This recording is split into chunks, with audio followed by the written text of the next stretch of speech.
Roma y el Vaticano, una vez más, se han convertido en el centro del mundo. Todas las miradas acuden a la gran plaza de San Pedro. La muerte del Papa deja, la verdad, que infinidad de interrogantes en el aire, ¿no? Que tenemos, sobre todo el principal, yo diría que quién será ese sucesor. Porque se barajan varios nombres, pero para mí que no hay ninguno en claro. La duda es si continuar esa línea progresista, continuista, ir hacia el equilibrio o directamente un golpe sobre la mesa hacia una iglesia de nuevo tradicionalista y conservadora. Parece que Asia tiene ciertas posibilidades porque el mundo de la iglesia está a día de hoy muy abierto y en auge, y ahora es el momento, cuando estamos grabando este programa, donde comienzan las alianzas, los pactos, las estrategias. Cada uno puede llegar a exponer su pequeña idea de ese futuro de la iglesia. Pero bueno, también vamos a hablar de cómo se entierra al Papa, de cómo son esos rituales y sobre todo de todo lo que va a ocurrir durante este momento de la sede vacante. Las miradas puestas en Roma. Atentos porque comienza Abismo.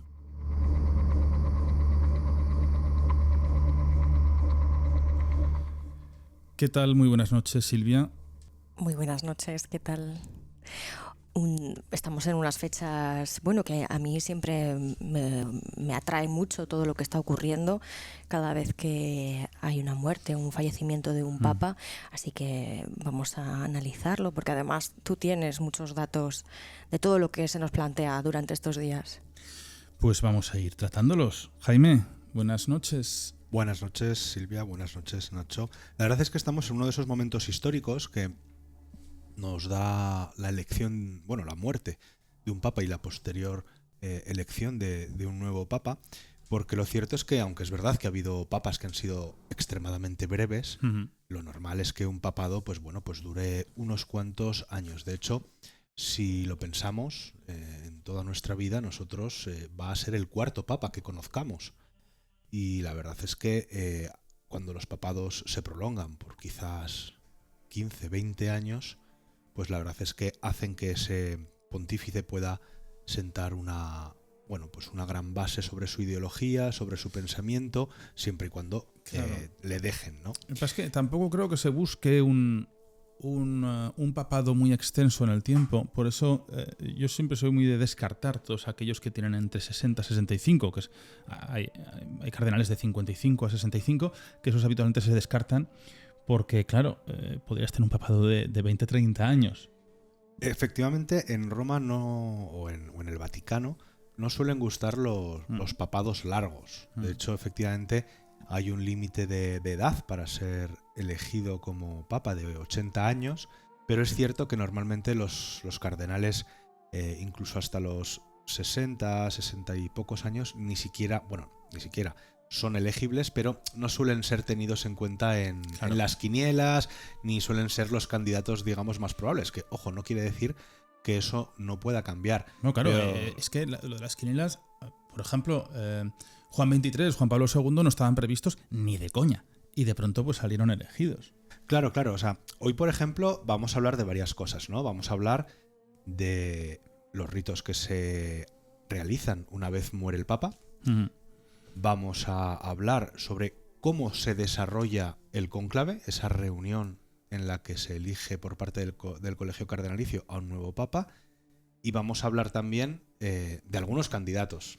Claro, aunque es verdad que se dice en Roma que el que entra como Papa sale como cardenal, pero nosotros echaremos ahí la vamos quiniela a dar nuestras y a ver si sale. Nuestras ideas, porque al final, pues en los últimos años lo que hemos vivido es con Ratzinger, con Benedicto, que era un papa de casa, era un cardenal de casa, conocido por todos, era previsible, y de pronto pues cambiamos a un carismático completamente diferente de idea con Bergoglio.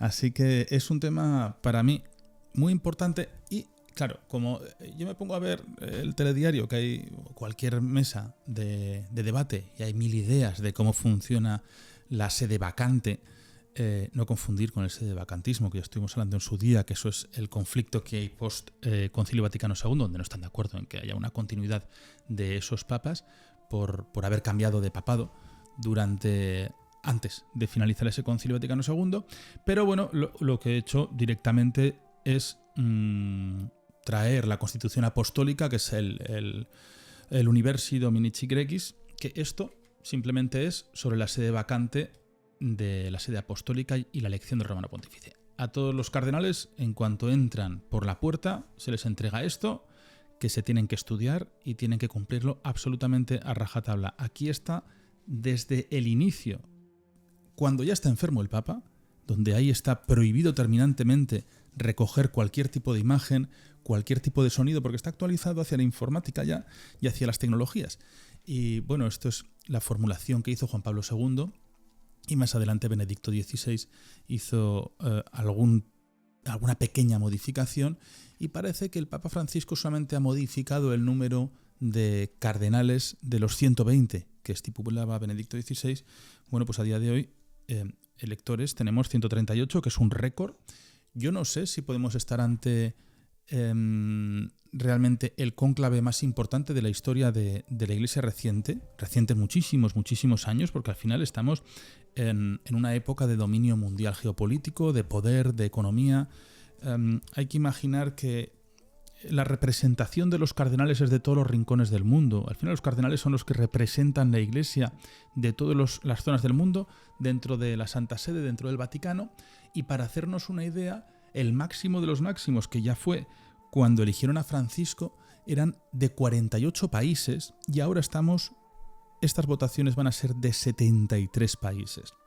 Hay que pensar que la grandísima mayoría de los cardenales ni se conocen ni se han visto en su vida.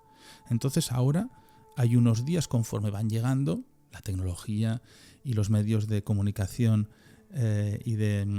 bueno, pues para llegar a los sitios son mucho más factibles que antiguamente en caballo, en camello, o luego ya llega el ferrocarril. Ahora con avión es bastante fácil, pero bueno, siempre se dan esos 14-15 días.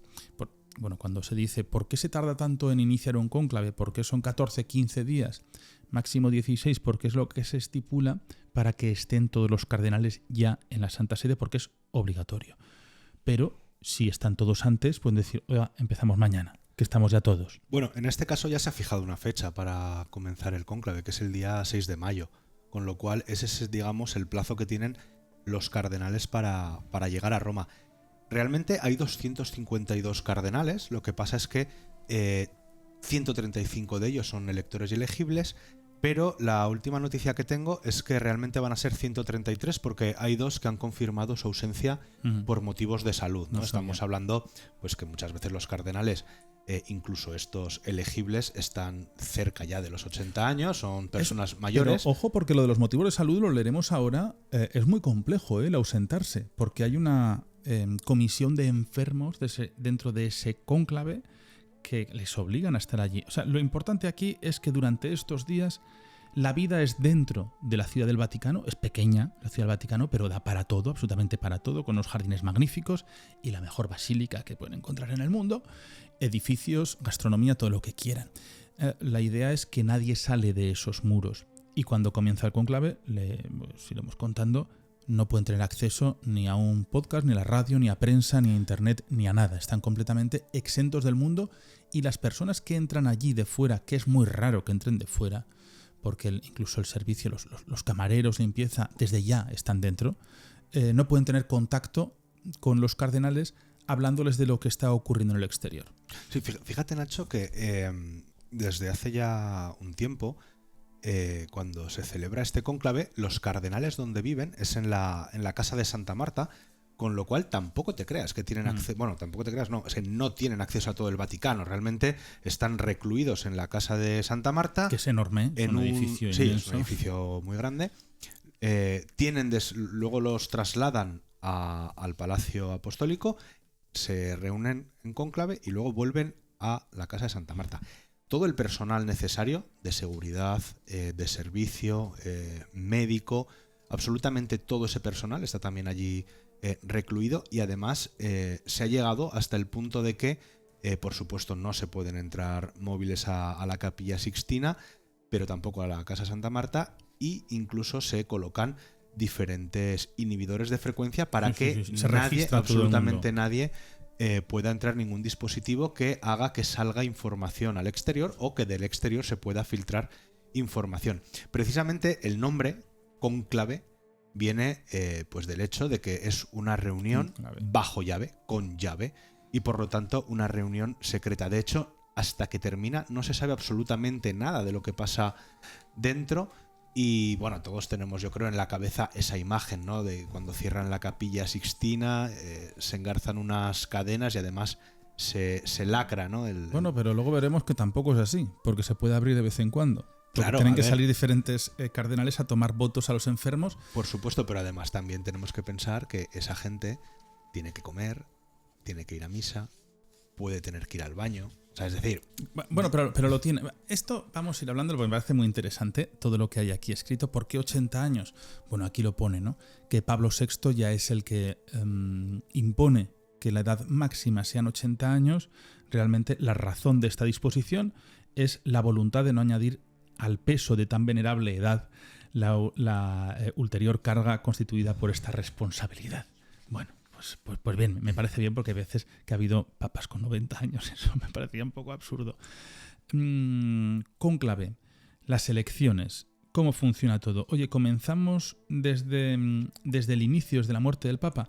Lo único que se ha eliminado del cónclave es que ya no existe la elección por proclamación y la elección por compromiso. Todo eso ha sido eliminado pues porque al final se busca el escrutinio secreto. Correcto. Claro, lo que pasa es que... ¿Y la de, perdona? Adhesión. La adhesión era una posibilidad que tenían los cardenales cuando había, digamos, una postura cercana a la elección de uno de los papas de cambiar su voto. Pero en 1903 fue abolida. Mira, lo importante de todo. En cuanto fallece el papa, que está la sede vacante, se paralizan muchos trámites, ¿eh? Entonces aquí se dice muy claramente en el artículo 1, el Colegio de los Cardenales no tiene ninguna potestad o jurisdicción sobre las cuestiones que corresponden al sumo pontífice en vida o en el ejercicio de las funciones de su misión. Cualquier tipo de decisión se declara inválida y nula por cualquier acto de potestad o jurisdicción correspondiente al romano pontífice, salvo las cosas extraordinarias y que sea esto relevante. Mientras está la sede apostólica vacante, el gobierno de la Iglesia queda confinado al Colegio de los Cardenales, que solamente despacharán asuntos ordinarios o inaplazables. Y antes de comenzar, ya te dice que el Colegio de Cardenales no puede disponer nada sobre los derechos de la sede apostólica y de la Iglesia romana, y las leyes emanadas por los romanos pontífices no pueden de ningún modo ser corregidas o modificadas. Si esto sucediese, por supuesto, se declara nulo e inválido. Lo primero que se hace, ¿saben qué es lo que es? Aprobar un presupuesto. Lo primero que hacen es aprobar un presupuesto desde la muerte del Papa hasta la elección del nuevo Papa. Esto es muy importante, la economía, saber más o menos lo que se van a gastar. Entonces, una vez aprobado, comienza todo ello. Silvia. Yo tengo la duda, no sé si en este documento que tienes en tus manos cuentan algo sobre el protocolo que hay que hacer con el propio cuerpo del Papa cuando fallece. Sí, mira, sobre el cuerpo del Papa sí que... Porque todos sabemos que ha habido diferentes casos de... Bueno, cada uno ha decidido cómo quería ser embalsamado, cómo tenía que tratarse su cuerpo. Aquí nos dice, vamos a empezar por dos cosas muy importantes. La primera, en cuanto fallecen, ¿qué ocurre con esa sede vacante? Dicen que hay... Bueno, dicen no, es obligatorio que hay dos clases de congregaciones de cardenales. Una, las generales y otras las particulares. Las generales, que participan todos los cardenales, realmente bueno, pues no tienen el derecho de elegir al pontífice y se les concede la facultad de abstenerse, y lo que hacen, bueno, pues ayudar un poco en todo. Y luego la particular, que es lo que hace, que está constituida por el cardenal camarlengo y por 3 cardenales, que estos son los que van a mandar en todo momento. El camarlengo y 3 cardenales. ¿Qué 3 cardenales? Se extraen por sorteo entre los cardenales electores llegados a Roma. La función de estos 3 cardenales, que se llaman los cardenales asistentes, importante, cesa al tercer día de que no haya habido un cónclave, una elección papal, y luego se vuelve a votar y se sacan otros 3. Y bueno, pues lo que van a hacer es que se van a hacer un poco custodios de todo lo que ocurre. Sí, aquí en realidad lo que nos está esto lo que nos está contando, en realidad esto es la ley electoral del Vaticano. Sí. Aquí lo que nos está diciendo es que efectivamente para que digamos que un cuerpo de cardenales se hiciera no con el poder, pero quizás interfiriera más de lo debido, lo que hace es que está el camarlengo, que al final es el que, digamos, dirige un poco todo el Vaticano durante la sede vacante, y cada 3 días cambia a los 3 cardenales que le van a apoyar en el gobierno diario. Se hace por sorteo, no se hace por votación. Y eso lo que asegura es que cada 3 días, que como cambian cada 3 días a los cardenales, digamos que no pueda haber decisiones que influyan más allá de esos 3 días o que sean especialmente importantes. Al final, realmente lo que es el gobierno diario no voy a decir que es sencillo, porque al final estamos hablando de un Estado, pero desde luego no van a permitir que se tomen, como decías, decisiones que puedan influir a futuro. De hecho, esas decisiones serían inmediatamente declaradas nulas y será el nuevo pontífice, el futuro pontífice, el que las pueda tomar. Pero yo si quieres, por ordenar un poco, porque aquí va a haber muchísima información del inicio. Podemos contar un poco los rituales que se hacen una vez se muere el Papa, sí, cómo se desarrolla el cónclave y luego ya pues pero por ejemplo, hay en la polémica de los candidatos. Muy importante desde que se llaman a estos cardenales es que para saber cómo no se conocen entre ellos, muchas veces pues, los sacerdotes van de paisano o van simplemente con alzacuellos. No. Desde que es vacante es obligatorio que todos los cardenales vistan el traje talar ordinario, que es ese traje coral que llevan negro con cordón rojo, la faja roja, el solideo, que solamente se puede quitar ante la presencia de Dios, solo Dios, que es ese gorrito que llevan arriba, cruz pectoral y anillo. Bueno, respecto a todo esto, lo que comenta Silvia de que hay prefijado sobre esa muerte del Papa, bueno, pues hay varias cosas bastante claras y obligadas, ¿no? Una vez que fallece el Papa o que el médico dice que ha fallecido, se establece el día, la hora y el modo en que el cadáver del difunto pontífice será trasladado a la Basílica Vaticana para ser expuesto a la veneración de los fieles. También se dispone todo lo necesario para las exequias del difunto pontífice, que se celebrarán siempre durante 9 días consecutivos. Fijar el inicio de las mismas, de modo que el entierro tenga lugar entre el 4º y el 6º día después de la muerte. Luego, importante, aprobar los gastos que he dicho desde la muerte hasta la elección, leer, si los hubiese, los documentos dejados por el pontífice difunto al Colegio de Cardenales, cuidar minuciosamente que sean anulados el anillo de pescador, que es lo que se rompe, y el sello de plomo, que a veces se olvida que hay un sello de plomo, que es con los cuales se envían las cartas apostólicas. Después se asigna por sorteo las habitaciones de los cardenales y fijar el día y la hora del comienzo del voto. Importante que en cuanto se recibe, aquí pone el artículo 17, apenas recibida la noticia de la muerte del sumo pontífice, el camarlengo de la Santa Iglesia debe comprometer y comprobar oficialmente la muerte del pontífice en presencia de varias personas, del maestro de celebraciones litúrgicas, del prelado de clérigos, del secretario y canciller de la Cámara. Ellos deberán extender el documento o acta auténtica de muerte. El camarlengo debe además sellar el estudio y la habitación del mismo pontífice, pero el personal que vive habitualmente en el apartamento privado puede seguir en él hasta después de la sepultura del Papa. Un momento después de ser sepultado, todo el apartamento pontificio será sellado. Y por supuesto comunicar la muerte al cardenal vicario para la urbe, es decir, para que lo sepamos todos, donde se toca esa campana muerto en el Vaticano, y después todo lo que concierne con la sepultura, a menos que éste, cuando viva, no hubiera manifestado una voluntad contraria al respecto. Esto es importante, que es lo que ha ocurrido en este caso con Francisco. Sí, esto es lo único que pone de las obligaciones desde que dice el médico. Aquí lo que nos está contando un poco por encima. Porque y por supuesto, cuidar y administrar los bienes y los derechos temporales. Todo depende, realmente esos bienes. Aquí lo que nos está contando es un poco por encima ese ritual que se hace de que el camarlengo, en presencia de todas estas personas, se acerca al Papa, le golpea levemente en la frente 3 veces y además lo llama por su nombre de pila.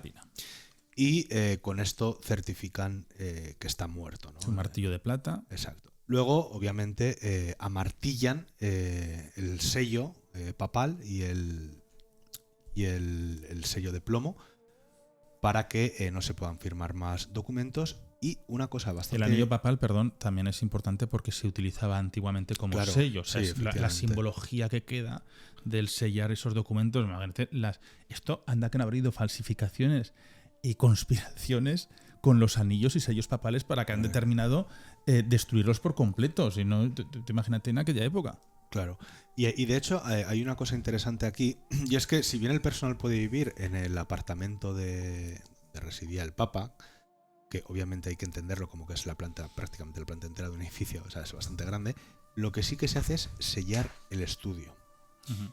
Y ese estudio se cierra porque ahí están los últimos documentos, las últimas cartas que ha podido escribir el Papa, a las que no les ha dado todavía curso. Será el siguiente Papa el que decida lo que se hace con esa documentación.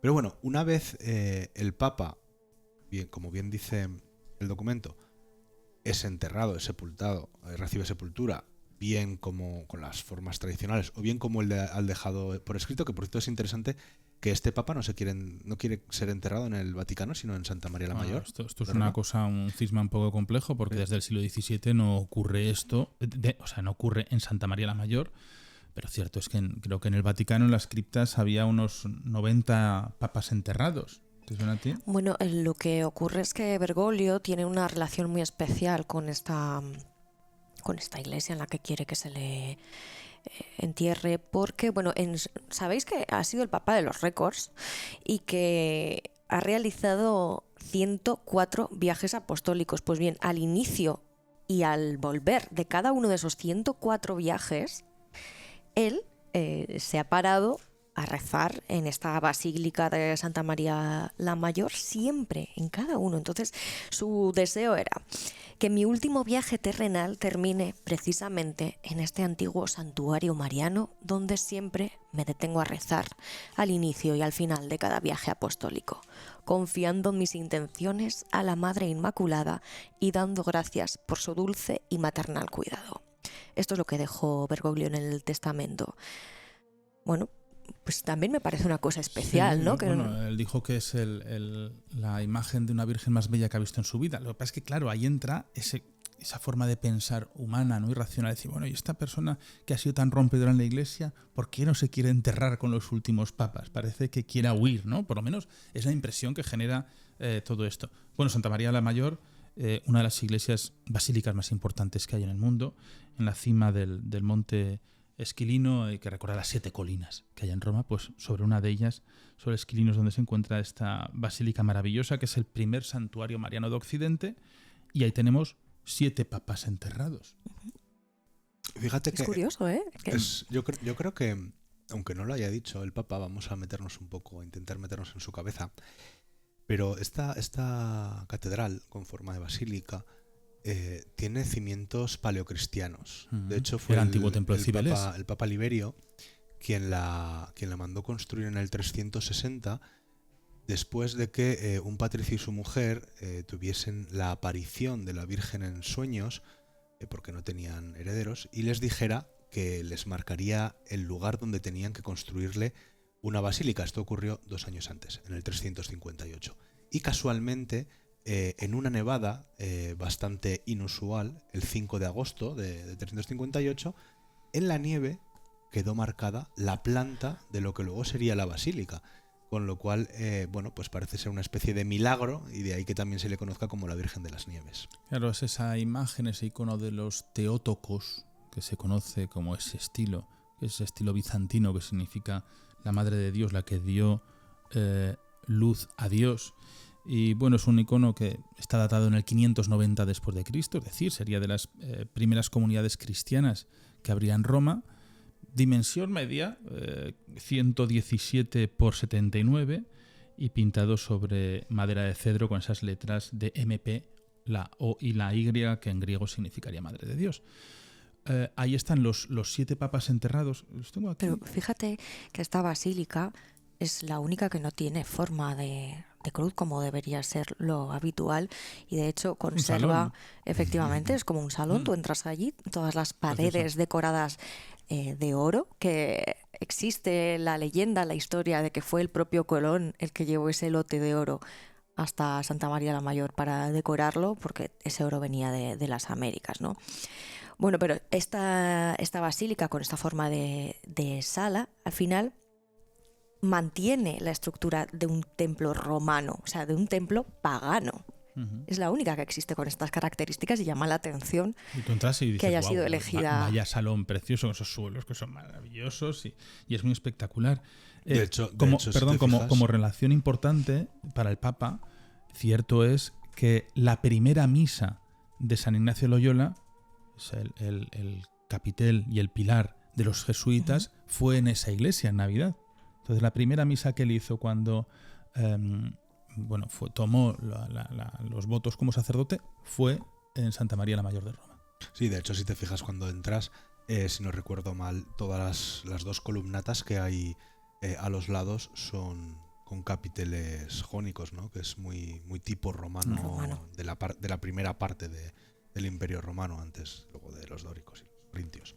O sea que realmente cuando tú entras, efectivamente lo que estás viendo es una especie de templo romano antiguo. Tenemos 7 papas enterrados: Honorio III en 1227, Nicolás IV en 1292, San Pío 1579, Sixto V 1590, Clemente VIII en 1605 y Clemente IX en 1669 también, más la tumba de Paulina Bonaparte, que es la hermana de Napoleón, y el genial Bernini, que es muy curiosa esa tumba porque está en un escalón. En el altar hay 2 escalones.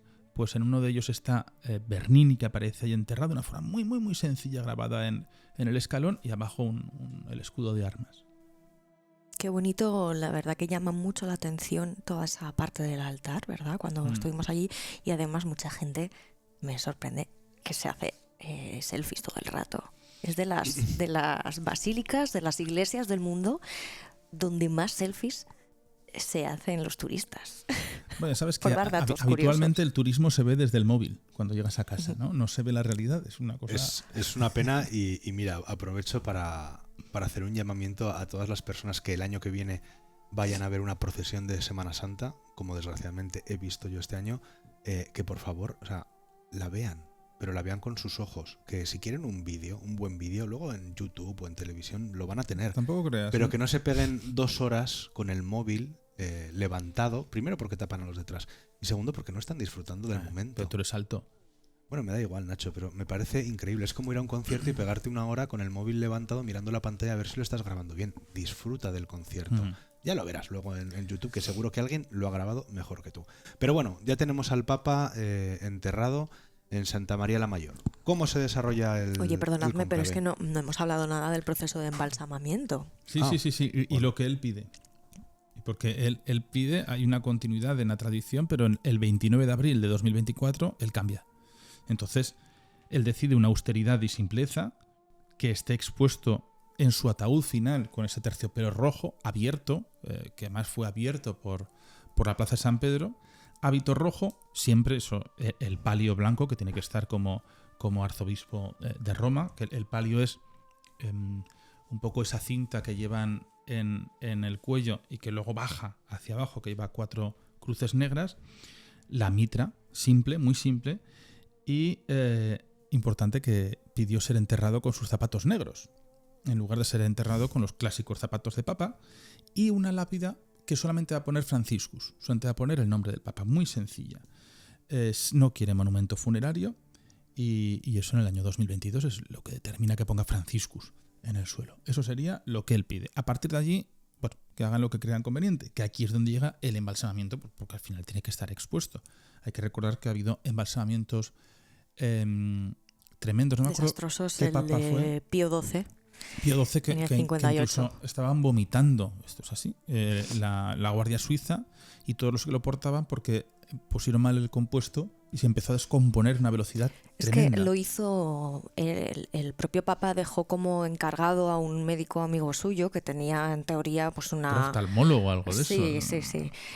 Desde luego no era forense ni nada parecido. Montó un lío. Entonces tenía una técnica a la que se llamaba osmosis aromática, que era muy diferente a las técnicas clásicas, y bueno, pues efectivamente acabó explotando mientras estaba expuesto al público. Tuvieron que cerrar el velatorio. Bueno, en la procesión, desde donde se coloca el primer cuerpo, el primer velatorio, desde la capilla privada hasta el Vaticano, lo que hemos visto estos días en la plaza, decían que había truenos dentro de la caja porque iba haciendo pequeños estallidos de la cantidad de gases que estaba emitiendo el cuerpo. O sea, porque al final va sellado en los 3 ataúdes, menos esta vez que se ha cambiado, y fue horrible, fue una de las cosas más tremendas. Es que, claro, al final dice, ¿el cuerpo es incorrupto? Bueno, pues el cuerpo está embalsamado para que se pueda ver.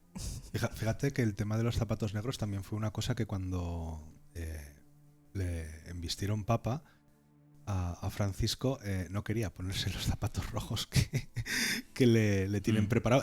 Cuando eligen, ahora iremos con eso, pero cuando eligen a un cardenal por fin papa, le pasan a la sala de las lágrimas, donde tiene tres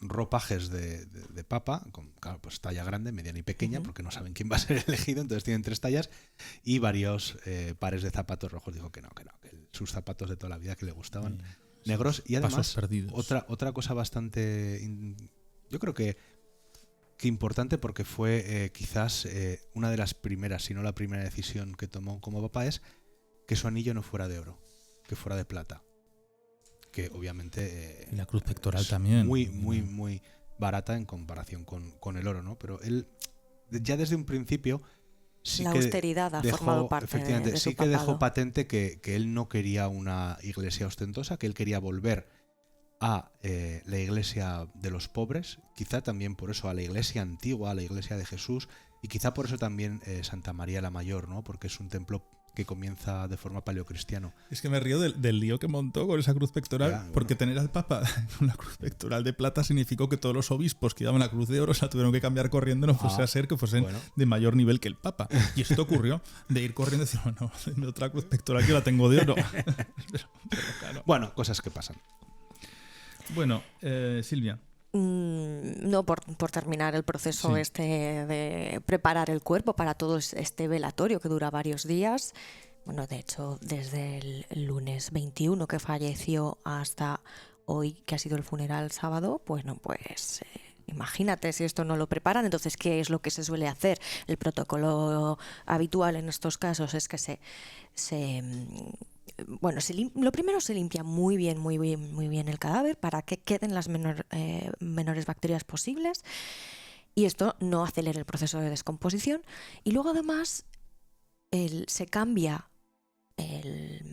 todos los litros de sangre, se hace como una transfusión y se cambian por un líquido, un drenaje que tiene pues conservantes, y sobre todo tiene una sustancia que se llama el formaldehído.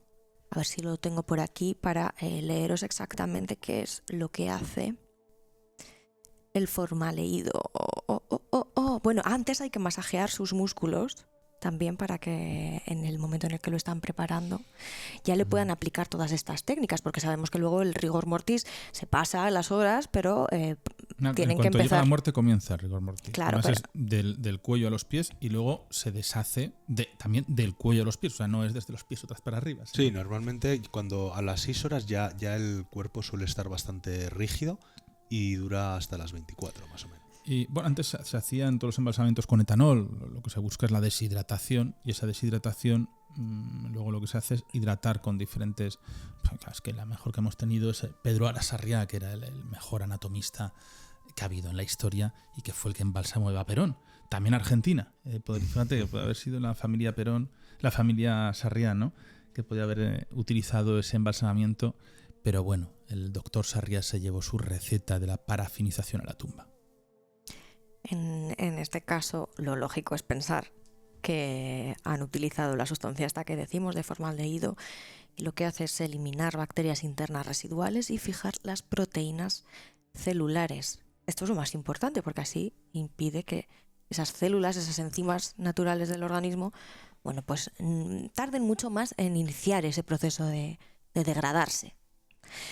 Así que este es el primer paso, nada más ocurre y se certifica la muerte, limpiar, higienizar y acabar con esas bacterias para que dure todos estos días, como hemos visto, en las mejores condiciones. Incluso flexibilidad, se recupera perfectamente. Marchamos con las exequias de cómo funciona todo este momento, porque esto sí que también está escrito, que es después de la muerte, se celebrarán las exequias durante 9 días consecutivos. Así que tenemos aquí largo. Sí, bueno, tenemos 9 días en los que se van a hacer diferentes ritos, diferentes misas, diferentes oraciones. Bueno, de hecho, por ejemplo, ya hemos visto que incluso en un país aconfesional como España, el gobierno ha decretado 3 días de luto y algunos pues eventos, digamos, más lúdicos o festivos incluso han llegado a suspenderse, ¿no? Pero bueno, al final esto es lógico cuando en un estado como es el Vaticano, en el que la espiritualidad es, digamos, el centro absolutamente de todo, pues es normal que cuando el jefe del Estado y jefe espiritual muere, se le rindan este tipo de ritos y se hagan este tipo de acciones, porque al final lo que realmente está pasando es que este hombre deja la vida terrenal para ir a reunirse con Dios, ¿no? Para irse al cielo. Artículo 30, muy importante. A nadie le está permitido tomar con ningún medio imágenes del sumo pontífice enfermo en la cama o difunto, ni registrar con ningún instrumento sus palabras para después reproducirlas. Si alguien después de la muerte del Papa quiere hacer fotografías para documentación, deberá pedirlo al cardenal Camarlengo, el cual, sin embargo, no permitirá que se hagan fotografías del sumo pontífice si no está revestido con los hábitos pontificales. Esto es muy importante. O sea, claro, sí que vamos a tener imágenes del Papa fallecido, pero una vez está embalsamado, como nos ha contado Silvia, con sus ropajes y en un ataúd. Es posible que previas a estas imágenes, que cuando ya digamos el cuerpo se hace público, existan, es posible, pero efectivamente van a guardar siempre esa dignidad papal y no se va a permitir, por ejemplo, que se haga una foto del Papa si, imagínate, Dios no lo quiera, que se ha muerto intentando levantarse al baño porque se encontraba mal, pues medio caído en la cama. Obviamente eso nunca lo vamos eso se sella, a ver. Pero se sella, al igual que a mí me sorprende cuando se dice se ha conocido exactamente todas las votaciones del cónclave. Bueno, pues las votaciones del cónclave se guardan en un sobre, se sellan y jamás se abre, salvo alguna excepción con el paso de los años. Pero todos los cónclaves están perfectamente sellados sin que nadie pueda abrir y sin que nadie pueda ver las votaciones hasta que se ha llegado a la elección, que luego ves en medios de comunicación que pone, pues recibió 38 votos. Bueno, yo creo que eso está de hecho edulcorado. Se cosen las papeletas para que no se puedan Ahora sacar hablaremos de unas ello. y otras. Pero bueno, el cónclave empieza el día 6 de mayo, cuando ya todos los electores están en Roma, todos los que vayan a asistir. ¿Y cuál es la agenda? ¿Cuál es el día a día de estos cardenales? Pues mira, empieza a las 6:30 de la mañana, donde bajan a desayunar desde sus aposentos en la casa de Santa Marta, con lo cual se habrán tenido que levantar como poco a las 6. Y una vez han desayunado, a las 8:15 tienen misa en el Palacio Apostólico y a las 9:30 es cuando entran a la Capilla Sixtina. En la Capilla Sixtina, salvo el rato que van a comer y vuelven a las 4, es donde se van a realizar las deliberaciones, donde algunos cardenales van a dar sermones acerca de lo que tiene que constituir la elección de un nuevo papa, y se pueden realizar hasta 4 votaciones. Normalmente se hacen 2 por la mañana, 2 por la tarde. Ya sabéis que bueno, pues si en la votación se alcanzan 2/3 y por lo tanto se elige a un nuevo papa, se van a quemar unas resinas, que por cierto ahora las han cambiado, no hace demasiado, para ser más ecológicas. Cuestión esta que a mí me parece una tontería, pero bueno, hay que decirlo. Pues si son blancas es que se ha llegado a un acuerdo y tenemos papa, y si son el humo es negro, esa fumata blanca o fumata negra, pues no tenemos papa, porque todavía no han llegado a un acuerdo. Después de las votaciones y bueno, si no se ha elegido, a las 7:15 rezan las vísperas y se van a dormir, ¿vale? Durante todo este proceso del día a día hay 9 cardenales que son los que, digamos, van a verificar un poco la transparencia del proceso. De hecho, 3 de ellos son los encargados de recoger los votos de aquellos cardenales que están en la casa de Santa Marta, pero por razones de salud, pues imaginaos que, por ejemplo, porque tienen que estar conectados a una máquina, no han podido acceder a lo que es la Capilla Sixtina, ¿no? Que es donde donde se reúnen y donde llevan a cabo todas estas deliberaciones. Pero bueno, van votando y en el momento en el que se llega a los 2/3, digamos que tenemos ya un candidato que es papable. Ese candidato, el cardenal presidente, le pregunta si acepta el cargo de sumo pontífice. Este puede renunciar, pero en caso de que acepte pasan 2 cosas. La primera es el nombre. Le preguntan el nombre con el que quiere ser... Bueno, la primera le preguntan si quiere ser papa, sí o no. Y la segunda es el nombre con el que quiere ser llamado. Esto es importante porque imagínate que te eligen por sorpresa en la primera votación, cosa que no va a pasar. No sé si ha pasado alguna vez, pero es muy raro, muy raro. Antes de ese conclave lo que hacen es una serie de reuniones donde cada uno expone, vamos a llamarlo para que se entienda, un plan electoral, ¿no? Donde muestran un poco la línea e intentar conseguir... es que ahora es cuando llegan las alianzas y los pactos. Sí, esos son lo que se llaman las congregaciones generales, en las que diferentes reuniones de cardenales, pues obviamente se juntan para hablar de pues qué candidato les parece bien, cuáles son las líneas que tiene que seguir la Iglesia, qué ha hecho bien o mal el Papa anterior y qué hay que corregir o no o qué tendrá que corregir o no el siguiente. Realmente son como pequeñas reuniones en donde al final, obviamente, las familias, vamos a llamarlo ideológicas, se van esclareciendo, ¿no? Lo que pasa es que sí que es verdad que está prohibido, absolutamente prohibido, hacer campaña para ser papa, ¿no? Por lo tanto, bueno, aunque se sabe que hay cardenales que tienen más opciones y que muchas veces ya están en la cabeza del resto de electores cuando entran en ese conclave, lo cierto es que no pueden pronunciarse al respecto de su intención de ser elegidos como papa. Pero bueno, en el momento en que van a votar, además, es curioso porque se vota por escrito. Ahora contaremos todo. Ah, bueno, pues... No, yo es que lo iba a leer. Ah, pues léelo. Si lo sí, y así luego lo debatimos. Bueno, lo que me estás diciendo es importante lo de que controlan el camarlengo, hacen el control de todo. Porque incluso, pone aquí, incluso recurriendo a la pericia de 2 técnicos de confianza que se aseguran de que ningún medio de grabación o transmisión audiovisual sea introducido por alguien en los locales aledaños y en la Capilla Sixtina. Esto es importante, también se controla todo lo que está al lado. La Guardia Suiza... previo a la celebración del conclave, escanean totalmente... No, dicen además que se tiene que registrar a todo el mundo. Sí. O sea, pero absolutamente todo, porque ha habido veces que algún periodista se ha intentado infiltrar como miembro del servicio. Entonces, para evitar eso, bueno, el control que llevan es muy exhaustivo y además la Guardia Suiza que cuenta con los mejores medios que existen en el mundo. Mira, esto comienza... cada día que hay ese cónclave, ¿no? Esas reuniones, empieza desde la Capilla Paulina, que realmente vemos las películas que aparecen cantando las letanías de los santos. Bueno, pues no, aparecen cantando uno de los himnos, que es el de Pentecostés, que es ese día que Pentecostés se celebra los 50 días después de la resurrección, y es un himno del siglo IX, que al final lo que dice es: ven Espíritu Creador, visita las almas de tus fieles, que son 7 estrofas. Hasta el Concilio Vaticano II, la primera se cantaba todos de rodillas, y la segunda entonces ya se levantaban y podían andar con ella, que es el Veni Creator. Oye, lo voy a poner de fondo porque como no tiene derechos, a ver si ahora nos van a decir que del siglo IX tenemos derechos, pero bueno, vamos a ponerlo y así lo escucháis, uno de los cantos más famosos de la Iglesia.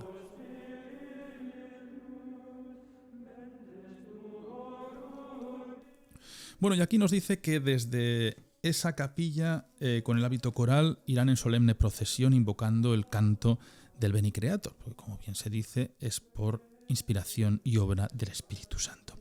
Van a la Capilla Sixtina, donde tendrá lugar el desarrollo.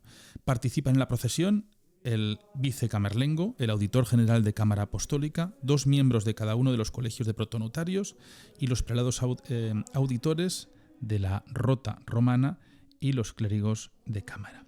Entonces aquí es donde comienza todo esto y llega un momento en el que aparece lo que ocurre en ese procedimiento.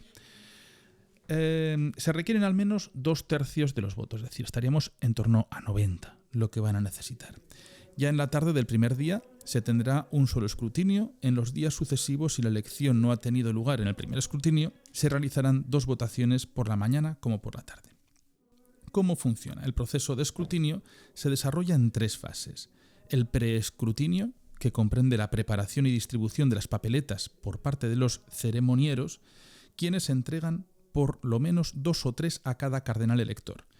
Segundo, la extracción por sorteo entre todos los cardenales electores de 3 escrutadores, de 3 encargados de recoger los votos de los enfermos llamados por brevedad infirmari. Este sorteo se realiza públicamente por el último cardenal diácono, el cual extrae seguidamente los 9 nombres de quienes deberán desarrollar tales funciones. Y tercero, la extracción de los escrutadores y de los infirmari. Primero, la papeleta. Esto es importante porque la papeleta tiene que ser de forma rectangular y llevar escritas en la mitad superior, a ser posibles impresas, las palabras eligo in sumum pontificem, mientras que en la mitad inferior debe dejarse espacio para escribir el nombre del elegido. Por lo tanto, la papeleta está hecha de modo que puede ser doblada por la mitad. Después, la compilación de las papeletas debe hacerse de modo secreto por cada cardenal elector, el cual escribirá claramente, con caligrafía lo más irreconocible posible, el nombre del que elige, evitando escribir más nombres, ya que en este caso el voto sería nulo, doblando la papeleta 2 veces. Durante las votaciones, los cardenales electores deben permanecer en la Capilla Sixtina solos, y por eso, inmediatamente después de la distribución de las papeletas y antes de que los electores empiecen a escribir, el secretario del colegio, el maestro de celebraciones y los ceremonieros deben salir de allí. Después de su salida, el último cardenal diácono cerrará la puerta, abriéndola y cerrándola tantas veces como sea necesario, como por ejemplo cuando los infirmari salgan para recoger los votos de los enfermos y vuelven a capilla. Ahora es cómo funciona y cómo comienza todo. La segunda... Fíjate qué cosa más importante has dicho. Que la propia letra con la que escriben el nombre ilegible tiene que ser irreconocible. Irreconocible. Eso quiere decir que irreconocible. si tú tienes una letra normal cursiva, pues que la hagas en mayúsculas o que la hagas como más redondeada. Como un graffiti. Claro, para que no puedan saber quién ha escrito eso. Es increíble, ¿eh? Me encanta. La segunda fase, llamada el escrutinio. Verdadero y propio. Aquí dice... Espera, hay una cosa antes. ¿Qué pasa? Cuando depositan el voto... Sí, ahora bien. Claro. Vale. Esto es como lo dijo Juan Pablo II, pues si no lo corregimos rápidamente. Es que escribía muy largo Juan Pablo II. Sí, pues espérate que ahora viene un trajín aquí de folio. Dice, la introducción de las papeletas en la urna propia. 2, la mezcla y el recuento de las mismas. Y 3, el escrutinio de los votos. Cada cardenal elector, por orden de precedencia, después de haber escrito y doblado la papeleta, teniéndola levantada en modo que sea visible, la lleva al altar, delante del cual están los escrutadores y sobre el cual está colocada una urna cubierta por un plato para recoger las papeletas. Llegados allí, el cardenal elector, es decir, el que lleva el voto, pronuncia en voz alta la siguiente fórmula de juramento, que en español sería: pongo por testigo a Cristo Señor, el cual me juzgará de que doy mi voto a quien, en presencia de Dios, creo que debe ser elegido. A continuación, deposita la papeleta en el plato y con este la introduce en la urna.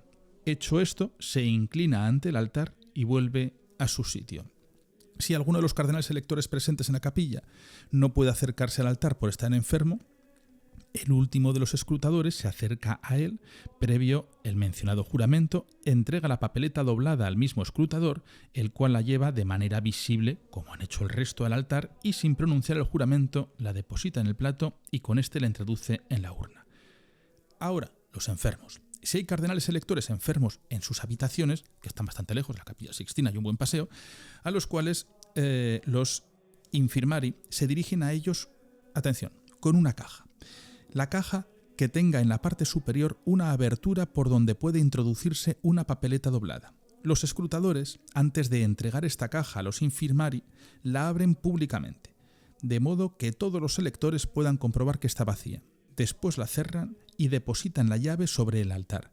Seguidamente, los infirmari, con la caja cerrada y un conveniente número de papeletas sobre una bandeja, se dirigen debidamente acompañados a la Domus Sancta Marte, vaya vuelta tienen que dar, donde está cada enfermo, el cual, tomando una papeleta, vota en secreto, la dobla y, previo el mencionado juramento, le introduce en la caja a través de la abertura.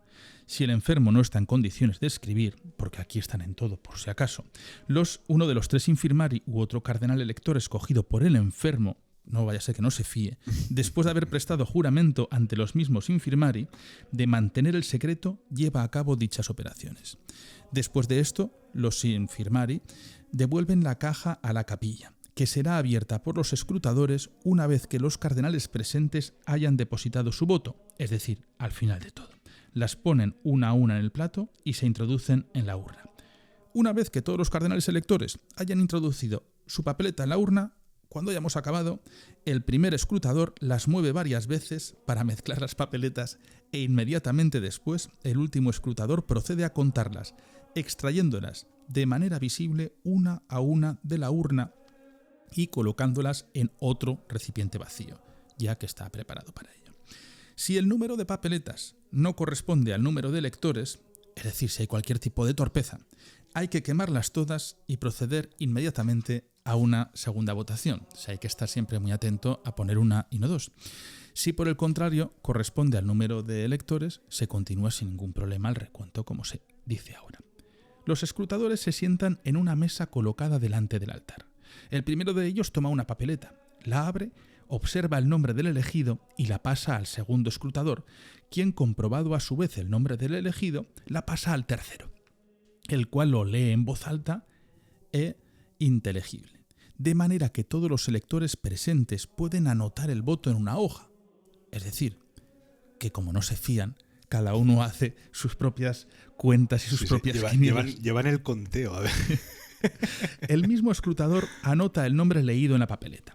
Si durante el recuento de los votos los escrutadores encontrasen 2 papeletas dobladas, de modo que parezcan rellenadas por un solo elector, si éstas llevan el mismo nombre, se cuenta como un solo voto. Ojo a la caligrafía, ¿eh? Si, por el contrario, llevan 2 nombres diferentes, no será válido ninguno de los 2. Sin embargo, la votación no será anulada en ninguno de los 2 casos. Concluido el escrutinio de las papeletas, los escrutadores suman los votos obtenidos por varios nombres y los anotan en una hoja aparte. El último de los escrutadores, a medida que lee las papeletas, las perfora con una aguja en el punto en el que se encuentran las palabras eligo y las inserta en un hilo, para que puedan ser conservadas con mayor seguridad. Al terminar la lectura de los nombres, se atan los extremos del hilo, es decir, se cierran con un nudo y las papeletas así unidas se ponen en un recipiente, otro más, al lado de la mesa. Después sigue la tercera y última fase, que es el post-escrutinio, que comprende en 3 partes: el recuento de votos, su control y la quema de papeletas. El primero es que los escrutadores hacen la suma de todos los votos que cada uno ha obtenido, y si ninguno alcanza al menos los 2/3 de los votos en aquella votación, el Papa no ha sido elegido. En cambio, si resulta que alguno ha obtenido al menos los 2/3, se tiene por canónicamente válida la elección del romano pontífice. En ambos casos hay que tener lugar o no a la elección, los revisores deben proceder al control de las papeletas como de las anotaciones hechas por los escrutadores, los que no se terminaban tampoco de fiar, para comprobar que estos han realizado todo con exactitud y fidelidad a su función. Es decir, aquí comprueban absolutamente todo.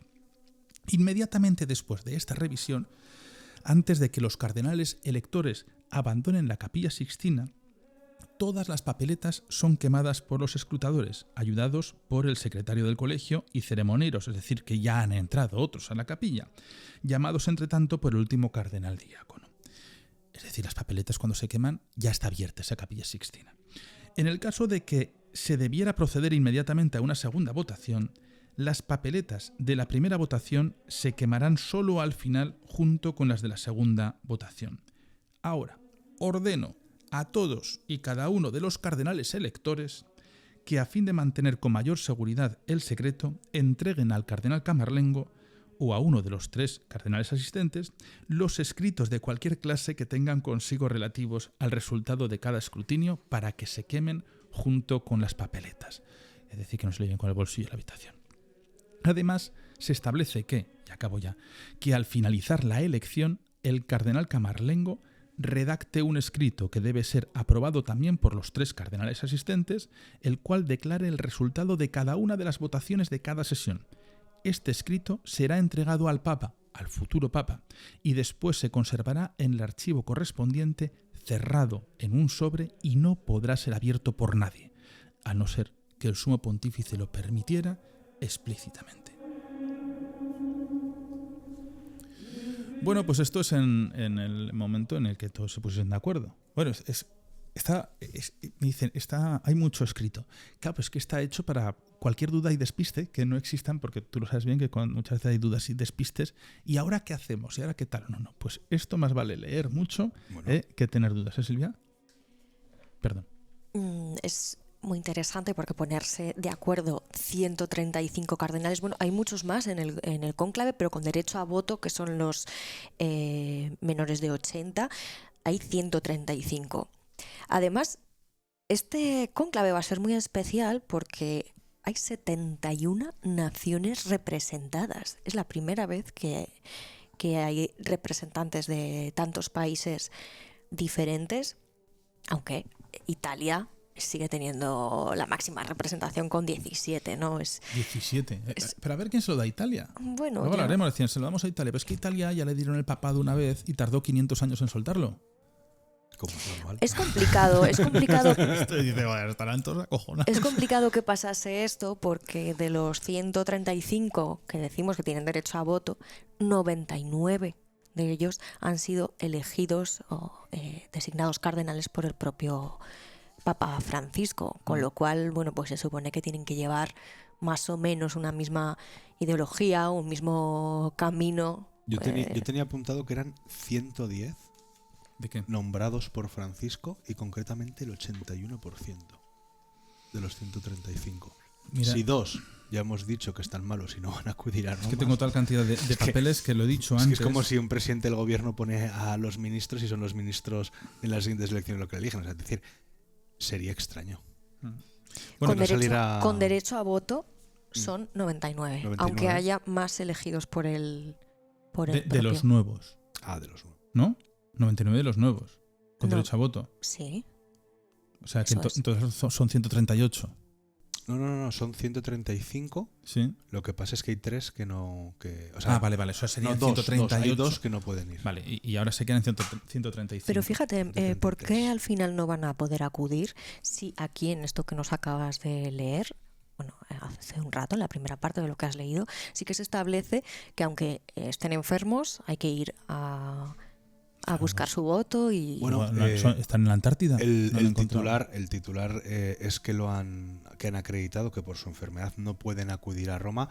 Yo no sé si esos señores pues igual tienen diálisis diaria, están enganchados a alguna máquina. A ver, estamos hablando de personas que pueden tener 70, 75, casi 80 años y que pueden estar muy gravemente enfermas, y eso, aunque tengan menos de 80 años, les impida viajar, ¿no? Con lo cual vemos que también hay excepciones sobre este documento. Claro, entiendo que será lo inamovible, decir, bueno, claro. Yo entiendo que están los enfermos, es decir, no es lo mismo el enfermo que va en silla de ruedas, por ejemplo. Usted venga también. Y entonces va. No, pero por ejemplo, un cardenal que vaya en silla de ruedas puede viajar, y que por lo menos esté bien, puede viajar y alojarse en la casa de Santa Marta y le recogen el voto. ¿Por qué? Porque al final de hecho, el propio Vaticano tiene que buscar todos los medios posibles para poder trasladarles a estos cardenales enfermos. Pero es que yo no me quiero imaginar lo largas que tienen que ser las votaciones. O sea, 130 y pico personas levantándose al paso que irán estos señores de 70 años hasta el altar con el voto en alto, diciendo el juramento, que lo dirán esas 2 líneas. Les costará los tropiezos. Escucha, les costará un minuto decir esas 2 líneas porque lo harán de una forma muy solemne. Y que se acuerden. Volver al sitio, que se levante otros. Porque hacerla en latín, la frase, y no todos saben latín. Claro. Es que bueno, parece una tontería, pero no todos saben latín. Es muy importante saber latín para ser papa, ¿eh? Es una de las cosas que se valora. Pero Claro, es que las votaciones tienen que ser eternas, ya no te digo si el pobre hombre pues va en silla de ruedas directamente se queda en Santa Marta, claro, pues porque eso, no podrá ni siquiera acceder a esos sillones que aquí, tienen. por ejemplo, imagínate que el sorteo se lo hacen a una persona de 80 años que no puede andar casi y se tiene que ir. Ojo que Santa Marta, mira, aquí tengo un plano para que veáis, mira Silvia, dónde está la Capilla Sixtina y dónde está Santa Marta. Es que está en la otra punta de la Ciudad del Vaticano. O sea, que es que tienen que atravesar allí todos los jardines. Bueno, si no se ponen de acuerdo, también hay otro punto, ¿no? Lógicamente. Dice, en el caso de los cardenales electores, encontrasen dificultades para ponerse de acuerdo sobre la persona a elegir, entonces, después de 3 días de escrutinio sin resultado positivo, estos se suspenden, al máximo de 1 día, para una pausa de oración, libre coloquio entre los votantes y una breve exhortación espiritual hecha por el primer cardenal. Dice que hagan el favor de todo esto. Y luego se reanudan y si vuelve a ocurrir, pues cada 3 días. Pero es que esto el cónclave viene por algo. Se les cerraron con llave porque una vez estuvieron 3 años para elegir un papa. Y esa forma de elegir un papa les llegaron a quitar el tejado de la iglesia para que estuviesen a la intemperie. ¿Y saben la frase de a pan y agua? Pues a pan y agua era por esto. Es decir, si a los 7 días no se ponían de acuerdo, una ración de comida al día. Y si ya no se ponían de acuerdo, solamente tomaban pan y agua. Entonces, a pan y agua, pues claro, si dejan a un cura sin comer, pues habitualmente espabila. Sí, de hecho ahora duermen ahí en la casa de Santa Marta, pero es que antes incluso dormían en catres y colchones en el suelo. Bueno, pero es que la antes, propia Capilla Sixtina, cuando no se podía salir. Cuando no se ponían de acuerdo, pues eso empezó lo del conclave. Que no se ponían de acuerdo, cada uno se iba a su ciudad, a su parroquia o lo que fuera a su pueblo y volvían a los meses. Claro, entonces eso era. Sí, y 3 años sin papado, creo que fue Gregorio X el que empezó con todo esto. Dijo, yo he tardado aquí 3 años, a partir de ahora no me hagan más putadas, y a partir de aquí empezamos con todo esto. Bueno, mira, aquí dice unas cosas muy interesantes sobre la forma de cómo elegir. Hay puntos de qué observar el camerlengo, ¿no? Dice que si en la elección del romano pontífice se perpetrase el crimen de simonía, determino y declaro que todos aquellos que fueran culpables incurrirán a la excomunión. Al igual que dice que esto es interesante, que los cardenales electores se abstendrán de todas las formas de pactos, acuerdos, promesas u otros compromisos de cualquier tipo de género. Al igualmente, te dice aquí, es que esto también tira atrás muchas veces las películas. Igualmente, prohíbo a los cardenales hacer capitulaciones antes de la elección, o sea, tomar compromisos de común acuerdo. Es decir, claro, la simonía es digamos, el delito, ¿no?, de traficar con influencias o ventajas para que si comprar luego... cargos. Efectivamente. Pero bueno, aquí está diciendo que eso de en plan matones en el baño no. y en la comida del café tampoco. Que se haga de forma donde todos puedan ser testigos de esos comentarios. Tienen que estar inspirados por el Espíritu Santo y tiene que ser todo súper público dentro de ese secretismo. Bueno, ¿qué es lo que tendrán más adelante? Bueno, y aquí ya eligen al Papa. Empezamos con la proclamación, ¿no? Que es cuando lo dice aquí cómo va a ser esa ceremonia. Esto es importante, hay veces que no es obispo. Entonces lo que dice que el último de los cardenales diáconos llama al aula de la elección al secretario del Colegio de los Cardenales, al maestro de celebraciones, a 2 ceremonieros y después el cardenal decano o el primero de los cardenales por orden de antigüedad, en nombre de todo el Colegio de los Cardenales electores, pide el consentimiento del elegido con las siguientes palabras. ¿Aceptas tu elección canónica para sumo pontífice? Claro, lo importante es que diga que sí. Y una vez que dice que sí, entendemos que sí, dice ¿cómo quiere ser llamado? Que es lo que ha dicho Jaime. Y entonces el maestro de celebraciones litúrgicas, actuando como notario y teniendo como testigos a 2 ceremonieros, levanta acta de la aceptación del nuevo pontífice y el nombre que ha tomado. Ahora bien, después de la aceptación, el elegido que ya haya recibido la ordenación episcopal, porque es que hay que ordenarlo obispo de Roma, es inmediatamente obispo de la Iglesia romana, el verdadero papa y cabeza del colegio episcopal. El mismo adquiere, de hecho, de plena y suprema potestad sobre la Iglesia universal y puede ejercerla. En cambio, si el elegido no tiene el carácter episcopal, será ordenado obispo inmediatamente. Esto es maravilloso. Es decir, mira, yo no soy, pues no te preocupes, que en 5 minutos te nombramos obispo aquí rápidamente y ya directamente zapatos puestos. Es que realmente puede ser elegido papa por poder cualquier varón mayor de 18 años, me parece que es, y menor de 80. Otra cosa es que no se vaya a dar, ¿no? Igual nos escuchan este podcast antes de la elección y dicen, oye, pues vamos a llamar a Nacho. Es muy probable. ¿Tú quieres ser Papa, Nacho? Bueno, la verdad es que me parece... No lo harías mal. Es verdad, yo me llevaría en control. Has dicho que sí, y el ¿Y Papa qué nombre, el Papa no puede decir que sí, así ¿qué que nombre nada, elegirías fuera. de sumo pontífice? ¿Tienes pensado algo? Ignatius. Bueno, ya sabes que Ignacio. al final esto de la elección y dirían, mira, está continuando con toda la línea de Bergoglio, con los jesuitas. Claro, de San Ignacio de Loyola. Claro. Oye, ¿qué os parece si nos metemos aquí un poco con nuestra divagación y quinielas? Bueno, yo quería comentaros sí. lo del el significado de la elección del nombre, porque, bueno, obviamente esto refleja las aspiraciones, las intenciones del nuevo Papa y de lo que quiere imprimir, ¿no?, en su pontificado. Pero es que además esto ocurrió por primera vez, esta tradición se remonta hasta el siglo VI, cuando el Papa Juan II decidió cambiarse su nombre, porque el anterior también se llamaba Juan, entonces para que no le confundiesen, pero claro, desde ese momento se le buscaron significados y por qué todos debían cambiarse el nombre. Entonces buscaron una explicación que se basase en los propios evangelios, ¿no? Porque el propio Dios otorga esos nuevos nombres, ¿no?, a muchos de los elegidos. Por ejemplo, Jesús rebautiza a Simón como Pedro. Simón Pedro. Y esto también simboliza como dejar tu vida anterior atrás y empezar de nuevo, empezar a renacer como una nueva persona transformada y que vas a entregar tu vida al catolicismo. Así que, bueno, significa muchas cosas esto de la elección del nombre pontificio. Mira, además, en estas normas ya dice el por qué lo hacen en la Capilla Sixtina, que al final es donde se permite, ¿no? Aparte de ese aislamiento y el recogimiento, dice Juan Pablo II algo que es muy bonito. Dispongo de que se continúe desarrollando en la Capilla Sixtina, porque todo contribuye a hacer más viva la presencia de Dios, ante el cual cada uno deberá presentarse un día para ser juzgado. Y esto es por medio del arte. Eso que consigue Miguel Ángel, bueno, pues al final les sirve a ellos como inspiración y como juicio, es decir, mira arriba. Al final, tú el voto que estés haciendo, luego te lo juzgarán arriba. ¿Hacemos un poco de candidatos? Pues yo aquí tengo unos cuantos. Yo también. Bien. Bueno, vamos a hacer... Me gustaría que si queréis poner si tenéis algún tipo de candidato de posible papa o cuál os gustaría, porque ahora estaban, bueno, pues con Robert Sarah, ¿no?, que era el que más se está hablando de ellos. Pero bueno, vamos con candidatos. Pero antes de empezar, ¿tú cómo has hecho tu lista? ¿Cómo he hecho mi lista? Porque no me vas a decir que conocías a todos los cardenales que has puesto. Pues mira, a 6 sí. A 6 los tenía fichados. ¿Sabes cuál es el último que había fichado?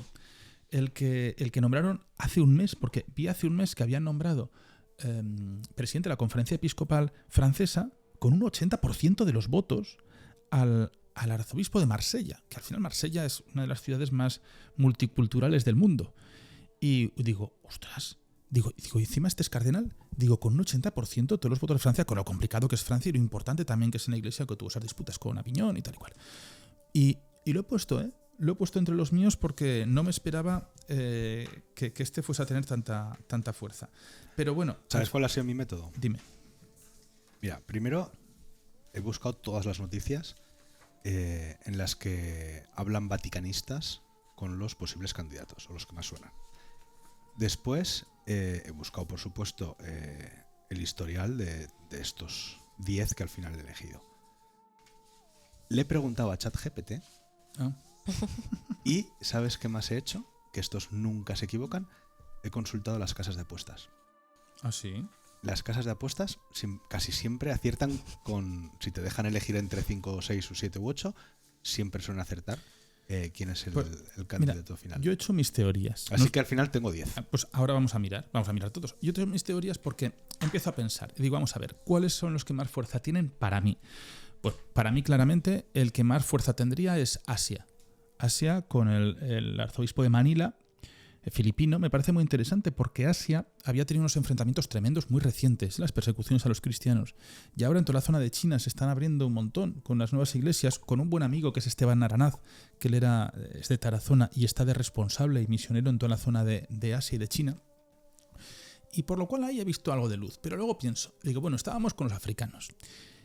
África, ahora hablaremos, no tiene para mí una tesis muy consolidada, papable, y además pues la Iglesia Católica en China, en África es bastante extremista, es muy, muy, muy conservadora. América del Sur, que estaba en el peruano también poniéndolo, que lo he puesto, para mí no, porque ya han venido de Argentina y no creo que vayan otra vez a esa zona del continente. América del Norte, que tenía muchas papeletas, pero me parece muy peligroso poner a un papa con todo el problema económico que podemos tener con Trump y todo lo que está pasando. Imagínate un papa progresista con un presidente de Estados Unidos como tenemos, creo que puede ser bastante comprometido. Europa tiene muchísima, muchísima fuerza y ahí creo que Italia por fin despunta como en el Mundial. Y a la vez, bueno, el húngaro también tiene mucha fuerza y los alemanes siempre van a tener. Y el de Luxemburgo, que es jesuita, me parece también muy interesante. Pero bueno, Jaime, vamos con los tuyos. Mira, yo coincido con el primero que has dicho. Perdona, para acabar esto. Los prefereti, o los papabiles, fíjate, en la actualidad, el 65% están nombrados por el Papa Francisco, el 27% por Benedicto y un 8% por Juan Pablo II. Esos ya sean mayores. ¿De la lista de favoritos o de todos? De todos. Ah, vale. Entonces, es decir, aquí Francisco un 65% elegidos, él se ha hecho también un poco por si quieren continuar esa línea. 27% de Benedicto y los de Juan Pablo II, el 8%, pues el pobrecito, pues lo que pudo dejar de legado hasta hoy. Pues mira, el primero de mis candidatos es efectivamente quien tú has nombrado, Luis Antonio Tagle, o Tagle, no sé cómo se pronunciará, Tagle, ¿no? Que es de Filipinas y tiene 67 años. Es un papa que no es excesivamente joven, no es uno de los cardenales más jóvenes que rondan los 50 y tantos años. Tiene todavía una edad en la que tiene vitalidad. Además, se le considera un poco el heredero ideológico del Papa Francisco y es el primero en las casas de apuestas. Bueno, este es el que la gente... Se apoda como Chito. Bueno, ya no sé cómo sea... Continuista, es un cardenal continuista. Sí, además es el proprefecto del dicasterio para la evangelización, que esto es bastante importante porque ya tiene un conocimiento del Vaticano profundo. Carismático. La cuestión es que yo no sé, los cardenales, hasta qué punto se plantean la elección del nuevo papa antes de que el papa muera. Es decir, cuando todavía... lo nombra Ratzinger, ¿eh? Sí, pero digo, cuando todavía tienen esa, digamos, posibilidad de ser influenciados o por el resto del mundo. Hay que pensar que el cónclave empieza el 6 de mayo. Yo no sé si a día de hoy los cardenales pueden todavía acceder a Internet. Hasta el día del cónclave. Que en general este señor parezca que el pueblo llano, que somos nosotros, es el que más nos gusta, yo no sé si eso puede influir. Pero bueno. Luego, efectivamente, tenemos Perdonad, pero estabais hablando de él que es continuista, pero en realidad yo la percepción que tengo es que es bastante conservador, porque de hecho se ha pronunciado acerca de temas como el aborto o la eutanasia, la salud reproductiva y bueno. Pero no sé. Para mí eso no es conservador. Por ejemplo, aquí para mí sí que es continuista, es decir, progre, porque él sobre todo está abierto al divorcio de la comunidad LGTBI. Esto es algo que los conservadores no están bajo ningún asomo. Entonces es progresista, él encabeza todo el tema de misiones del Vaticano, porque luego Francisco lo propone como presidente de Cáritas y es muy cercano a los jóvenes. Entonces aquí yo creo que el tradicionalismo, yo entiendo el tema del aborto, hombre, como haya un papa que esté a favor del aborto, pues personalmente es para echar el cerrojo a la iglesia. Pero bueno, esto es una opinión muy personal que es que tampoco queremos entrar en ello, ¿no? Porque podría ser un poco... Yo tengo opiniones igual muy contrastadas a otras personas. Pero bueno, yo sí que lo veo muy, muy continuador de esa línea. Porque aquí es donde estaría el problema. Es decir, bueno, y si nosotros ahora cambiamos y nos metemos a algo conservador, entonces es pegar un martillazo y tirar abajo todo lo que se ha construido. Y tantas cosas que hay abiertas sin cerrar. Entonces ahí tienen un problema. Bueno, pero ahí tienen una posibilidad también, y es elegir a uno moderado, es decir, ni muy Correcto. aperturista ni muy ¿Qué hay? conservador. ¿Qué hay? Y ahí entra Pietro Parolin, Hombre, italiano de 70 años, que es el actual secretario de Estado del Vaticano. conocido por todos. Sí, que bueno, pues tiene muchísima experiencia diplomática, que yo creo que es importante ahora, la diplomacia a nivel internacional, y que además conoce lo que es la administración vaticana, obviamente como la palma de su mano. Entonces estamos ante una persona que seguramente reforzaría las relaciones internacionales del Vaticano y que a nivel ideológico es, digamos, bueno, pues moderado, ¿no? No tiene posturas radicales. Es el segundo cargo más importante de la Santa Sede. Sí, O sí, o sea, a día sea, de hoy y es muy ha importante habido ya. papas con ese cargo. Pío XII fue nombrado papa después de tener este cargo. O sea, que es una persona, el secretario de Estado, es el presidente y el rey, ¿no? Sería el papa, y el presidente, en este caso, pues Felipe sería Francisco, y Pedro Sánchez sería Parolin. Es interesante la figura de Parolin porque, bueno, al final ha sido nuncio en Venezuela, ha sido también el que en los últimos años ha tenido más puentes de Santa Sede con China y toda la parte asiática. Entonces, bueno, pues la verdad sería una gran estrategia a nivel internacional el contar con un pontífice como él. Él ha estado muy metido en Gaza, en Ucrania, y ha desbloqueado todo el tema de China con los obispos. Es un poco como el fontanero que han tenido. El diplomático. Y el que conoce lo más positivo y lo más oscuro. O sea, que él parte sobre todo en que no se va a llevar ninguna sorpresa. Luego tenemos a Matteo Zuppi, no sé cómo se... Zuppi, que también es italiano, de 69 años. Este hombre es el arzobispo de Bolonia y es el actual presidente de la Confederación Episcopal Italiana. Este sí que es progresista. Este sí que está muy enfocado en la justicia social y en la mediación y a favor de... bueno, pues muy cercano de los pobres, y digamos que era el que más cerca tenía el Papa Bergoglio de él. El protegido. Exacto. El protegido de Si bien Francisco. hemos dicho que el filipino era el que se le consideraba el sucesor ideológicamente, este era el que no voy a decir no el confesor, porque no creo que fuera el confesor, pero sí el confidente, ¿no? Ha bendecido a parejas Bergoglio. LGTBI, o sea que realmente él está muy introducido en este mundo. Parece que dice, pero madre mía, qué carcas estamos hablando de eso. Ya, pero es que esto es así. Y defensor incluso de con buen pie el divorcio. Luego, y de los movimientos migratorios también habla mucho siempre. Claro, que para mí es uno de los problemas que ha tenido Bergoglio, ¿no? Que quizás en algunos casos el Papa Francisco pues ha hablado sobre problemas políticos en los que yo considero que no debería haber entrado, o por lo menos no debería haber entrado de forma tan bestia, ¿no? Este es diplomático, ¿eh? Chupi es un... Sí, puede ser diplomático, pero te quiero decir, pero hay temas sobre que el Papa no tiene que hablar. Y el Papa tiene sobre todo que hablar de política a nivel interna vaticana, de relación internacional entre los estados, porque al final es verdad que es un buen mediador y es un buen asesor, pero en política interna de los estados no debe entrar, porque no es su papel.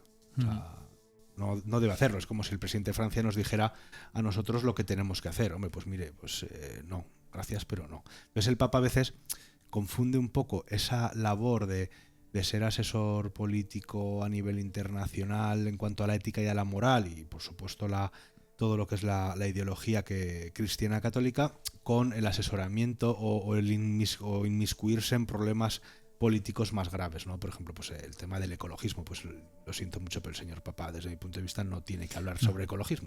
Eso estamos de pero acuerdo, bueno, sí. no pasa nada. Luego está el cuarto de mi lista, es Peter Erdő, el húngaro.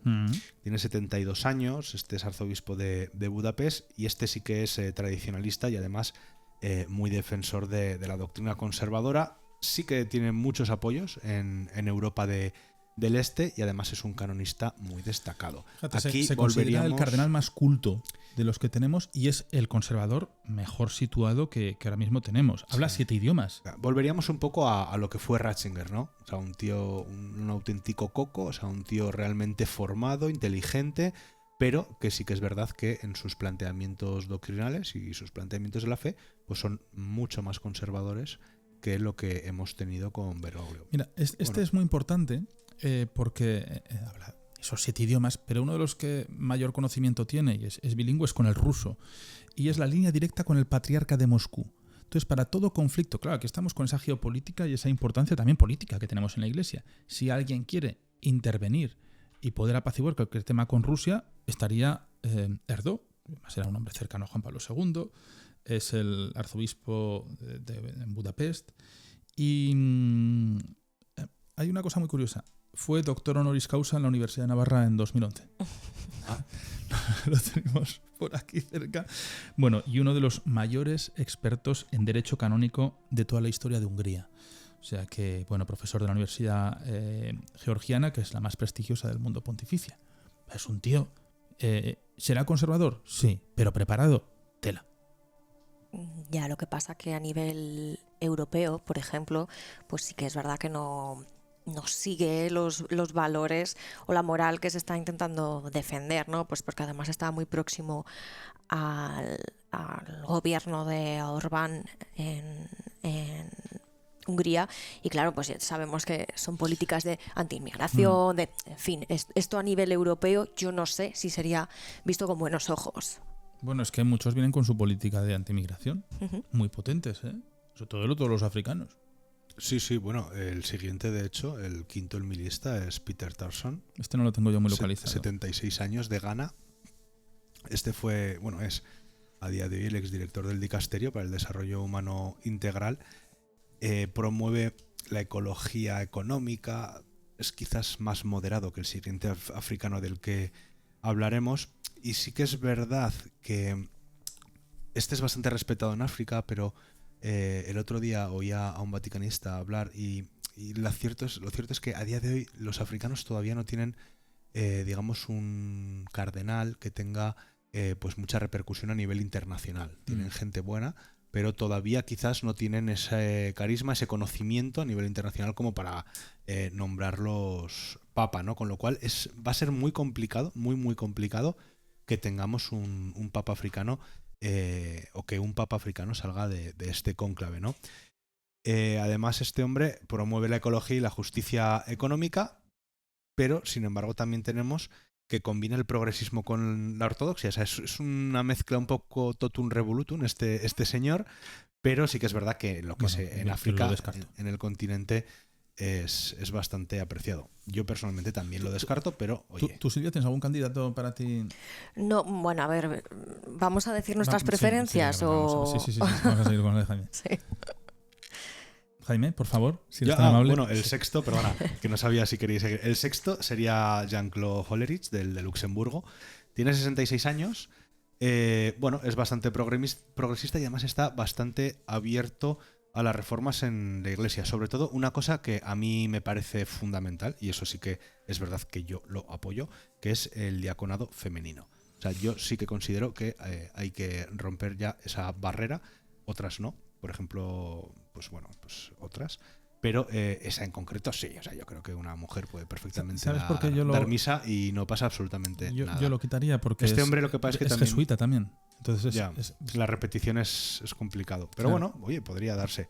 Además, este hombre es bastante pro homosexualidad, en el sentido de que se me entienda bien, de que ha dado bendiciones a parejas homosexuales. O sea, es bastante, como se diría ahora, gay friendly, lo cual es importante porque una gran parte de la Iglesia, no nos podemos engañar, efectivamente es perteneciente a estos colectivos LGTBI, ¿no? Él dijo unas frases, al final este lo nombra en el 2011 Ratzinger. O sea, no tiene nada que ver muchas veces el Papa con que te nombre con tus ideales que tengas en progresismo, tradicionalismo, lo que sea. Y en una entrevista él dice, así, ¿no? Estas son sus palabras, dice: me encanta mi celibato, me atengo a él, pero veo diáconos casados que predican muy diferente a mí y es un complemento maravilloso. O sea, aquí ya está está metiendo la pata de forma más que sutil. ¿Ordenación sobre las mujeres?, le preguntan y responde: la verdad es que no lo sé, pero estoy abierto a ello. Tenemos que mirar y darnos cuenta de que las mujeres tienen algo que decir en la Iglesia. Y sobre todo el ámbito LGTBI, él dice: creo que las raíces sociales y científicas de esta enseñanza ya no son correctas. Si decimos que todo lo que hacen es intrínsecamente malo, es como decirles que sus vidas no tienen valor. O sea, él realmente pues, es una persona normal. Sí, bueno, en ese sentido tiene unos postulados que se alejan de lo que sería la iglesia tradicionalista, pero que quizás podamos afirmar que son mucho más cercanos a lo que piensa la gente normal, que no es religiosa, ¿no? Pues oye, pues yo creo que la homosexualidad y todas estas cosas ya están aceptadas y no hay que, no creo que a nadie a día de hoy le parezca que esté mal, ¿no? Siempre y cuando pues respeten al resto de personas como se les respeta a ellos y ya está. Entonces esta persona pues es bastante más abierta en ese sentido. Luego el otro africano que tengo en la lista, en el séptimo, es Fridolin Ambongo. Este es de la República Democrática del Congo y tiene 64 años. Este es el cardenal conservador extremista por antonomasia. O sea, este está en contra absolutamente de cualquier tipo de apertura de la iglesia. Todo el día enfadado. Anti-islam, anti-colectivos LGTBI. Bueno. O sea, volveríamos, pues, no a Ratzinger. Con este, yo creo que volveríamos hace 80 años. Reconciliar todo. Bueno, pues aquí tendríamos manifestaciones, tendríamos conflictos bélicos, tendríamos maravillas. Es verdad que es una voz muy respetada en África y en su país, y una voz influyente en África. Pero sinceramente creo que no es el Papa que necesita ahora mismo la Iglesia a nivel internacional. Yo no sé si por el contexto sociopolítico allí en su país, en el Congo, pues es el que necesitan. Desde luego, a nivel internacional, yo personalmente creo que no. Maravillas le hace consorna. Sí. Luego tenemos a Anders Arborelius, que es sueco, de 75 años, el obispo de Estocolmo, moderado, está muy enfocado en el ecumenismo. Y por ejemplo Giovanna Maria Bian, que es una vaticanista bastante reputada, que ha escrito bastantes artículos y libros y que suele tener un conocimiento bastante profundo de lo que ocurre en esas reuniones previas y tiene muchos contactos, pues es su favorito. No veo a un nórdico de papa. A mí me gustaría, pero porque además es moderado, o sea, no sé. Hombre. Yo creo que un papa moderado nórdico. Sí, es moderado porque, por ejemplo... Además me gustaría oír a un sueco hablar en italiano y en latín. Con respecto a la migración, sí que... Para cambiar todos los muebles de las iglesias. ¿Te imaginas? Todos los retablos a desmontar y montar otros. Con respecto a los temas de migración sí que se ha pronunciado y es bastante aperturista, pero bueno, ya luego con lo de introducir a la mujer, por ejemplo, o las parejas homosexuales, bueno, pues ahí también se ha pronunciado en contra. Así que es curioso que se ha pronunciado a favor de la inmigración cuando en Suecia a día de hoy es el segundo país donde más atentados islamistas hay y el segundo también donde más atentados de bomba tienen al año después de México, ¿no? O sea, Suecia en cuestión de inmigración ha fallado. Bueno, de hecho están cambiando ahora mismo todas las leyes porque se han dado cuenta de que la forma que tenían de asumir la inmigración no ha sido la correcta y lo que han hecho es prácticamente destruir el país y están reformando las leyes para que esa inmigración pueda ser asumida de forma que Suecia no se vaya a la mierda, ¿no? Bueno, hablando en plata. Luego tenemos... Tienes ahí al latino en Jerusalén. Sí, tenemos al tercer italiano, a Pierbattista Pizzaballa. Muy joven. 59 años, joven. ¿Dónde va? Pero, bueno, es el patriarca de Jerusalén. Eso quiere decir que las relaciones con Oriente Medio son brutales. O sea, es una persona que tiene unos contactos a nivel internacional y de mediación entre judíos y musulmanes alucinantes. Pero tal y como va la vida, serían 30 años mínimo de papado. Ese es el problema con los jóvenes, que sale rana. Serían demasiado longevos en sus mandatos como papa, ¿no? Y por eso... Seguramente aunque tiene un perfil muy bueno, además de verdad, es un perfil buenísimo, lo cierto es que no creo que salga. Y el último... Él dijo una frase que era menos razones litúrgicas y más diplomáticas. Claro. Y luego el último... Bueno, como jefe de Estado, pues efectivamente a lo mejor sería el correcto, pero no estamos hablando de esto. Claro, pero es que al final son las dos cosas. Espiritual. Jefe espiritual y jefe de Estado, son las dos cosas. Y luego el último que tengo en mi lista, que yo creo que, aunque tú hayas dicho que no, yo creo que tiene posibilidades, que es Timothy Dollar, el arzobispo de Nueva York. Es bastante tradicionalista, pero por otro lado, sin embargo, sí que defiende la libertad religiosa, ¿no? Es curioso, a veces estos cardenales para unas cosas tan abiertos, para otras tan cerrados, y lo que tendríamos con él es un papa muy carismático, pero totalmente mediático, ¿no? Que a nivel de comunicación pues cambiaría totalmente el paradigma de la Iglesia y se convertiría, pues bueno, pues no sé si en una... ¿cómo llamarlo? Si es una estrella del rock católico, pero desde luego es el típico que da muy bien en cámara, habla muy bien en las entrevistas, a nivel comunicación pues se sale, y lo cierto es que sería bueno en cuanto a lo que sería, desde mi punto de vista, la labor de evangelización, ¿no? Claro, pero bueno, no sé, pero con todo el tema que hay ahora mismo en el mundo, me parece un poco complicado. Porque sea de Estados Unidos, dices. Sí. Con todo el tema Trump, al final aquí hay que buscar mucho la geopolítica. No, desde luego, y por y eso... no sé si un norteamericano sería muy correcto, porque si es que al final es el país que dirige el mundo y que reina el mundo, creo que ahí les hacen un flaco favor a los cardenales. No, yo de hecho por eso mismo considero que el filipino es el que va a ser elegido papa. Oye, ¿no? ¿Y qué pasa? Te has dejado aquí para mí unos muy importantes. Uno es Marc Avelin, que es un perfil continuista, que es el que se conoce como el obispo del Mediterráneo, que es el que he dicho antes de Marsella, que ha aparecido así un poco desde lo desconocido. Es el brazo derecho de Francisco en Francia. Nació en Argelia, pero cuando era territorio francés. Y es el presidente de la Conferencia Episcopal de Francia, que lo nombran el 2 de abril del 2025. Con el 80% de los votos.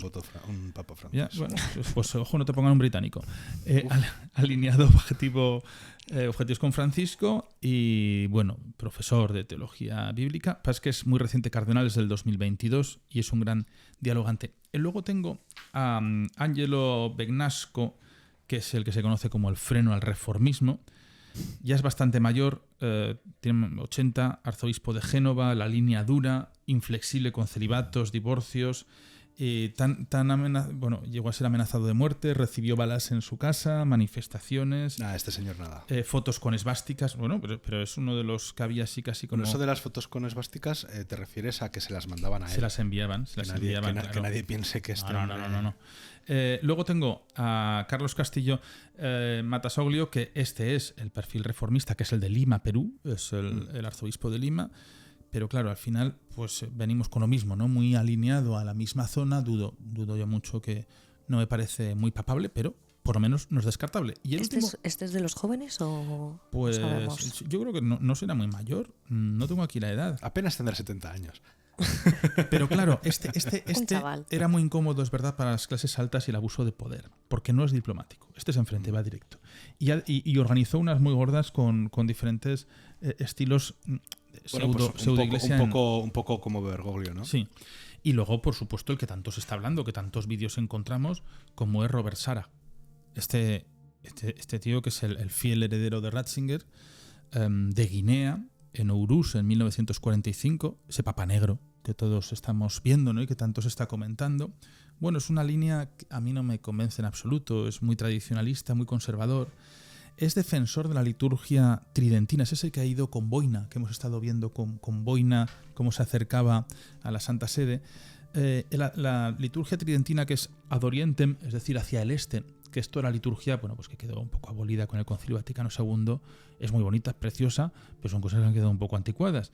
Es muy crítico con los avances de Francisco y ha sido muy, muy crítico con el Papa, crítico con la apertura de los divorcios y muy crítico con la acogida de toda la comunidad del LGTBI. Es muy respetado a la vez y fue el obispo más joven del mundo, fue nombrado con 34 años por Juan Pablo II y cardenal por Benedicto XVI en 2010. Lo que sí que les está muy preocupado es por los modelos económicos del mundo. Rechaza la economía planificada, es decir, todos los regímenes, y apuesta por una economía libre. Y él lo único que quiere es cambiar el rumbo de la Iglesia y volver a un rumbo antiguo de la Iglesia. Ojo, porque estas cosas, al final también, bueno, pues la Iglesia, nosotros la vemos desde un punto de vista abierto, lo que estamos viendo, Papa Francisco, bueno, parece muy bonito, muy bien, pero la Iglesia es universal. Entonces, hay que servir, al igual que las zonas de Hispanoamérica, las zonas de Europa, que más o menos piensan igual, pero también a las zonas de África, las zonas de lugares de la Iglesia Católica muy tradicionales, muy duros y que siguen a la antigua usanza. Entonces, es que esto hay que dar para todos. Pero entonces hay que servir a la población, a los fieles, o hay que servir a Dios. Pero vamos, claro, la cuestión, Silvia, es que... a los fieles a través de Dios. Pero claro, tú aquí lo estás viendo otros ojos, pero es que en África estarán cabreados. Es decir, bueno, pues es que nosotros no queremos esto, queremos otra cosa. Por lo cual hay manos duras que están deseando que esto se acabe y volver otra vez a a una época diferente. No, ni antigua, ni... ojo, esto para mí es importante. No es ni una época antigua, ni es un retroceso, es otra forma de ver la Iglesia. La Iglesia que ellos lo ven como faro, en vez de... y que el Papa sea el que dirige todo el rebaño, en vez de tanta cuestión política. Y esto es lo que tiene que haberse metido en política y en decisiones políticas, pues lo que conlleva es que salga muchas veces a relucir el tradicionalismo.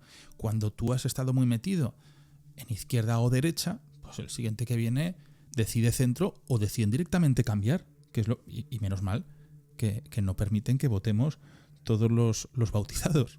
Sí, porque si no, la que se podría montar sería aquí.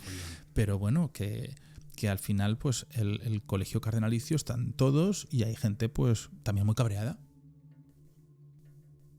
No, sí, claro, por supuesto. Claro. Oye, pero ¿y de todos estos candidatos que hemos comentado, vosotros tenéis alguna preferencia? Ya no digo que sea el que creáis que va a ser elegido, sino una preferencia vuestra personal.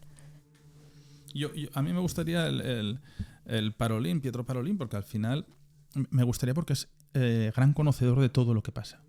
Gran conocedor al ser el secretario de Estado, es el gran conocedor de todo el tema de los abusos y todo el tema de las barbaridades que se han hecho por muchos curas vivos. Y al final es la persona que le ha tocado trabajarlo y no le va a sorprender nada. O sea, él sabe la mierda que hay ahí dentro. Él sabe la mierda que ha habido con el Banco Ambrosiano. Él sabe todos los desastres que ha habido. Aparte, ese presidente sería un poco... Hay una figura que a mí me gusta mucho, que es el presidente y el jefe de gabinete. El presidente que siempre sonríe y todo le parece bien, y el jefe de gabinete que es el que limpia la mierda. Y es el que te dice que esto no, esto tampoco y esto mucho menos. Cuando el otro te ha dicho que sí. Entonces, esto es lo que tiene la política. Sí, es el que filtra. Y este me parece que es un tío que si llega con conocimiento de cómo está ahora. No es la sorpresa, porque al final te puede venir un cardenal de otro sitio y decir, pero ¿y todo esto que hay aquí dentro que no lo sabíamos? Sí. ¿Y todo esto que hay por firmar? Bueno, claro, es que estas cosas no las decimos porque...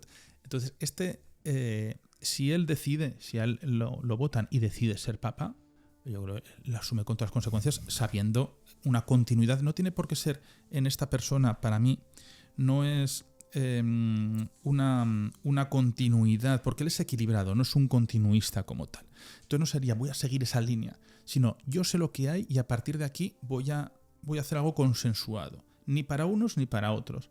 Voy a hacer una línea, para mí sería más lenta en cuanto al progreso de... A ver, sería interesante porque de la misma forma que Ratzinger deja el papado, o mejor dicho, renuncia a él, en el momento en que recibe un informe que solicita a 3 cardenales y es consciente de todo lo que hay en la Iglesia de malo, ¿no?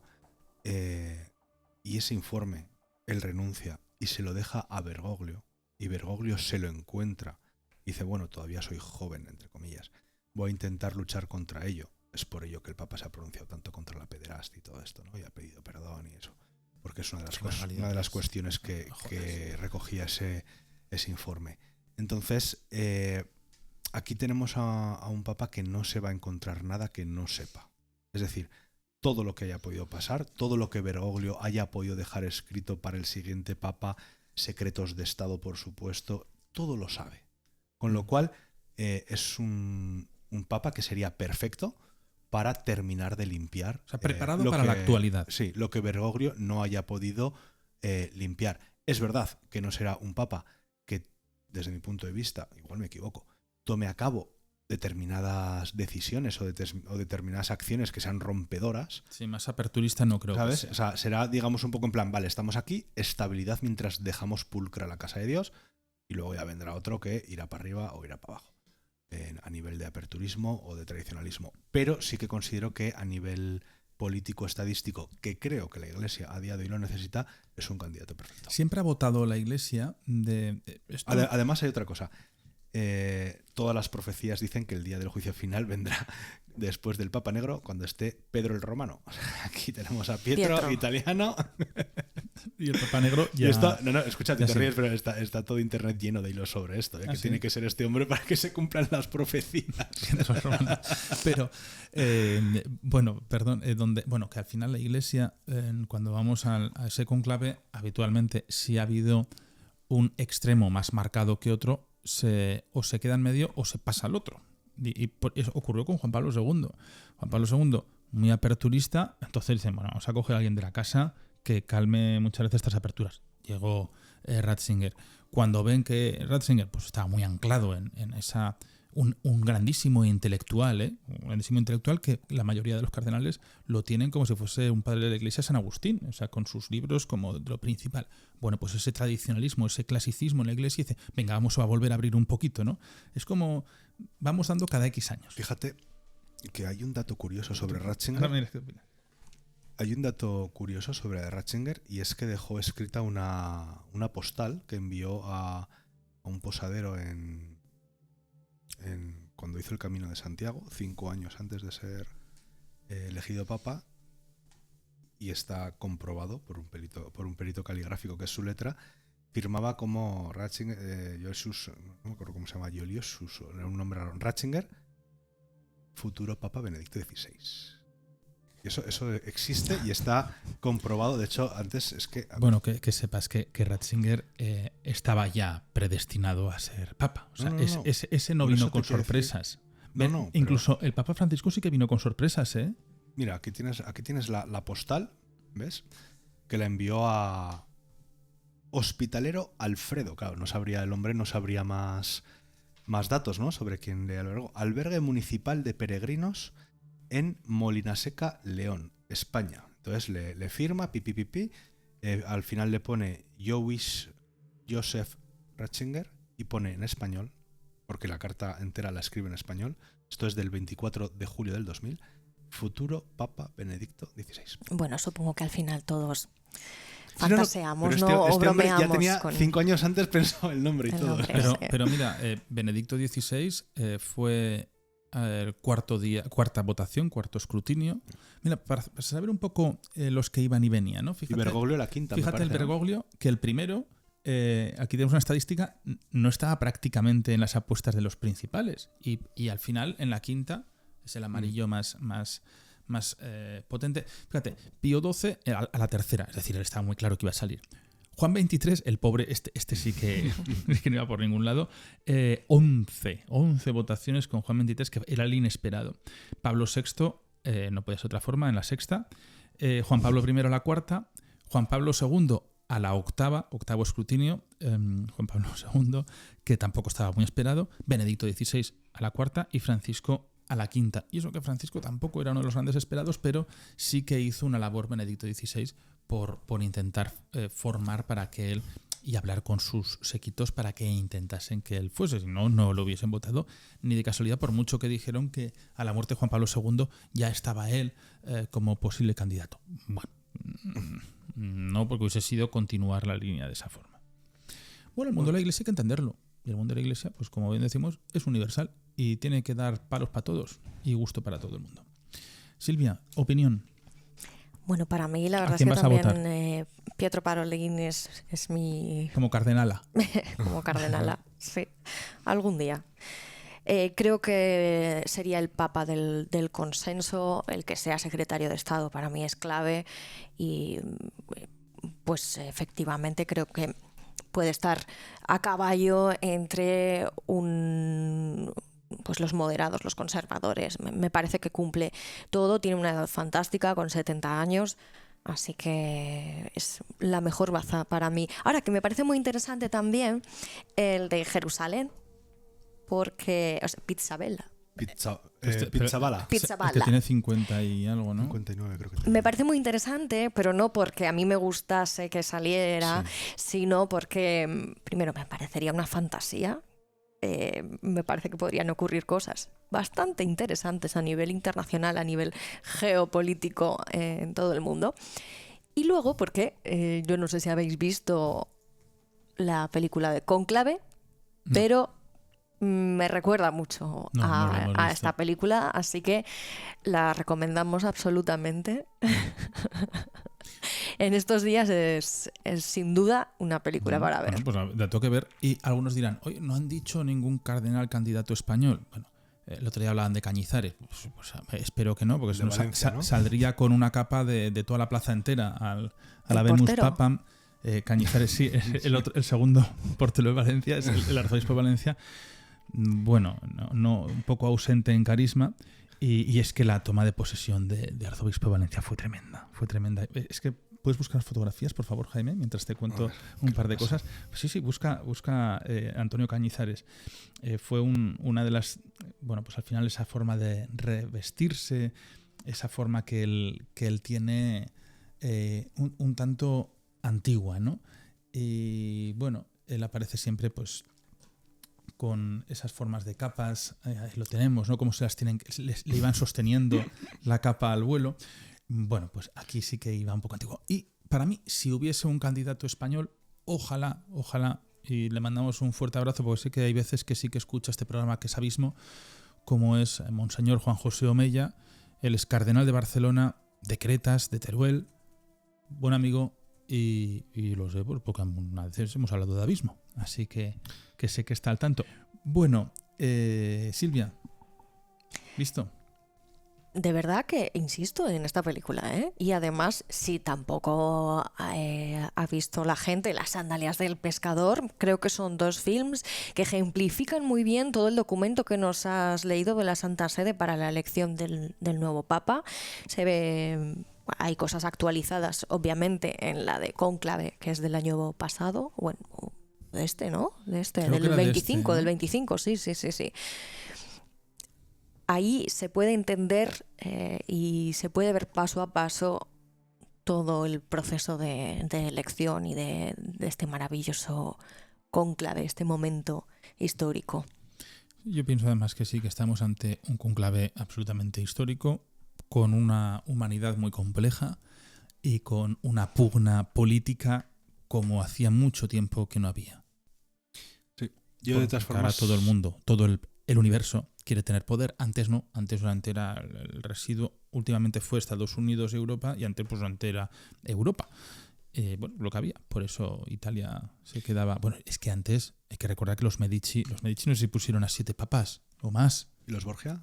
Los Borgia no me acuerdo cuántos pusieron, pero los Medici fue tremendo. Claro, es que era la economía. Es que había muertos y tal por colocar a ese papa. Porque al final... Y si hacía falta mataban al papa que había para poner el suyo. Lo que haga falta, para eso estaban los grandes envenenadores. Esa época me encantaría vivirla. Hacer un viaje en el tiempo al renacimiento de los Medici, de los Borgia y sobre todo esa Florencia, Venecia... los albores del arte y los tejemanejes que se daban entre ellos, que eran maravillosos, bueno, vistos ahora nos parecen maravillosos. En aquella época, el que se pasase de listo, le pasaban, no le pasaban por el cuchillo, sino le invitaban a comer o a cenar, de una forma muy afectiva, y luego ya pues salía con los pies por delante. Bueno, yo... Venga. Es que estoy entre Luis Antonio Tagle, el filipino, y Petrio Parolin, porque uno me parece que puede ser un revulsivo para la Iglesia en Asia, que es donde más está creciendo, Asia Oceanía, y creo que es importante, y el otro pues porque, como hemos dicho, es un político, un estadista, y creo que sería muy bueno también para las relaciones internacionales del Vaticano. Y recomendar 2 películas. Una es la de Los 2 papas. Maravillosa. Que si no la habéis visto... Qué dos actuaciones yo creo tan que, bárbaras. Yo creo que es una película preciosa en la que se ve perfectamente como un papa conservador contra un futuro papa. Es película, ¿eh? O sea, son las conversaciones, ¿no?, entre Ratzinger y Bergoglio antes de que Ratzinger renunciara. Pues yo creo que es una película preciosa y ayuda también un poco a entender cómo funciona el Vaticano por dentro y cómo funcionan las relaciones de los papas y los cardenales. Y la otra es el Padrino 3, para que vean también cómo se puede llegar a elegir un papa. ¿Te gusta el Padrino 3? No es que me guste, es que explica una cosa fundamental. No, vale. Obviamente el mejor es el Padrino 2, ¿no? No me acuerdo. Es la excepción de que las segundas partes nunca fueron buenas, pues ahí tenemos el Padrino 2, pero en el Padrino 3, obviamente es cuando entra todo el tema de la mafia en la elección del Papa y cómo pues fuerzas, grupos de poder, lobbies, pueden interferir también en algo tan sagrado como debería ser la elección del Papa. Querido Jaime, gracias. Estaremos atentos, porque creo que igual hacemos algún podcast. Igual no vídeo, pero sí podcast estos días con las elecciones del cónclave y todo eso. No descartaría ir conectando y poder dejar pequeñas pinceladas o reflexiones sobre ello. Un abrazo y que te dejamos con Tagle. Si preguntas cómo se pronuncia exactamente. Lo tengo como primero. Silvia, ¿tú te vas con cuál? Con Parolin. nuestro Pietro, que por cierto, fíjate que no podría elegir, bueno, lo lógico es que no eligiese su propio nombre. Ya hemos dicho que todos cambian, pero claro, Pietro sería perfecto, pero no Primer sería... obispo y papa de la Iglesia. Claro, pero Pietro II no ha habido ninguno porque, bueno, se consideraría una falta de respeto Sí. hacia el primer pontífice. Entonces, bueno, Perfecto. descartamos que se llamase Pietro, pero es mi favorito. Venga, pues nosotros estamos en contacto todos, ¿eh? Vamos contando novedades. Es un programa que tiene caducidad, esto es así, pero queríamos hacerlo y os hemos dado una brasa maravillosa de 1 hora 45 minutos. Próxima semana más, ¿de qué? Bueno, no sé, veremos. Igual volvemos con el tema seguiremos aquí con las sede vacantes. Imagínense que esto sigue vacante por todos los sitios. Pues conectaremos y hablaremos. Venga, un abrazo. Hasta luego.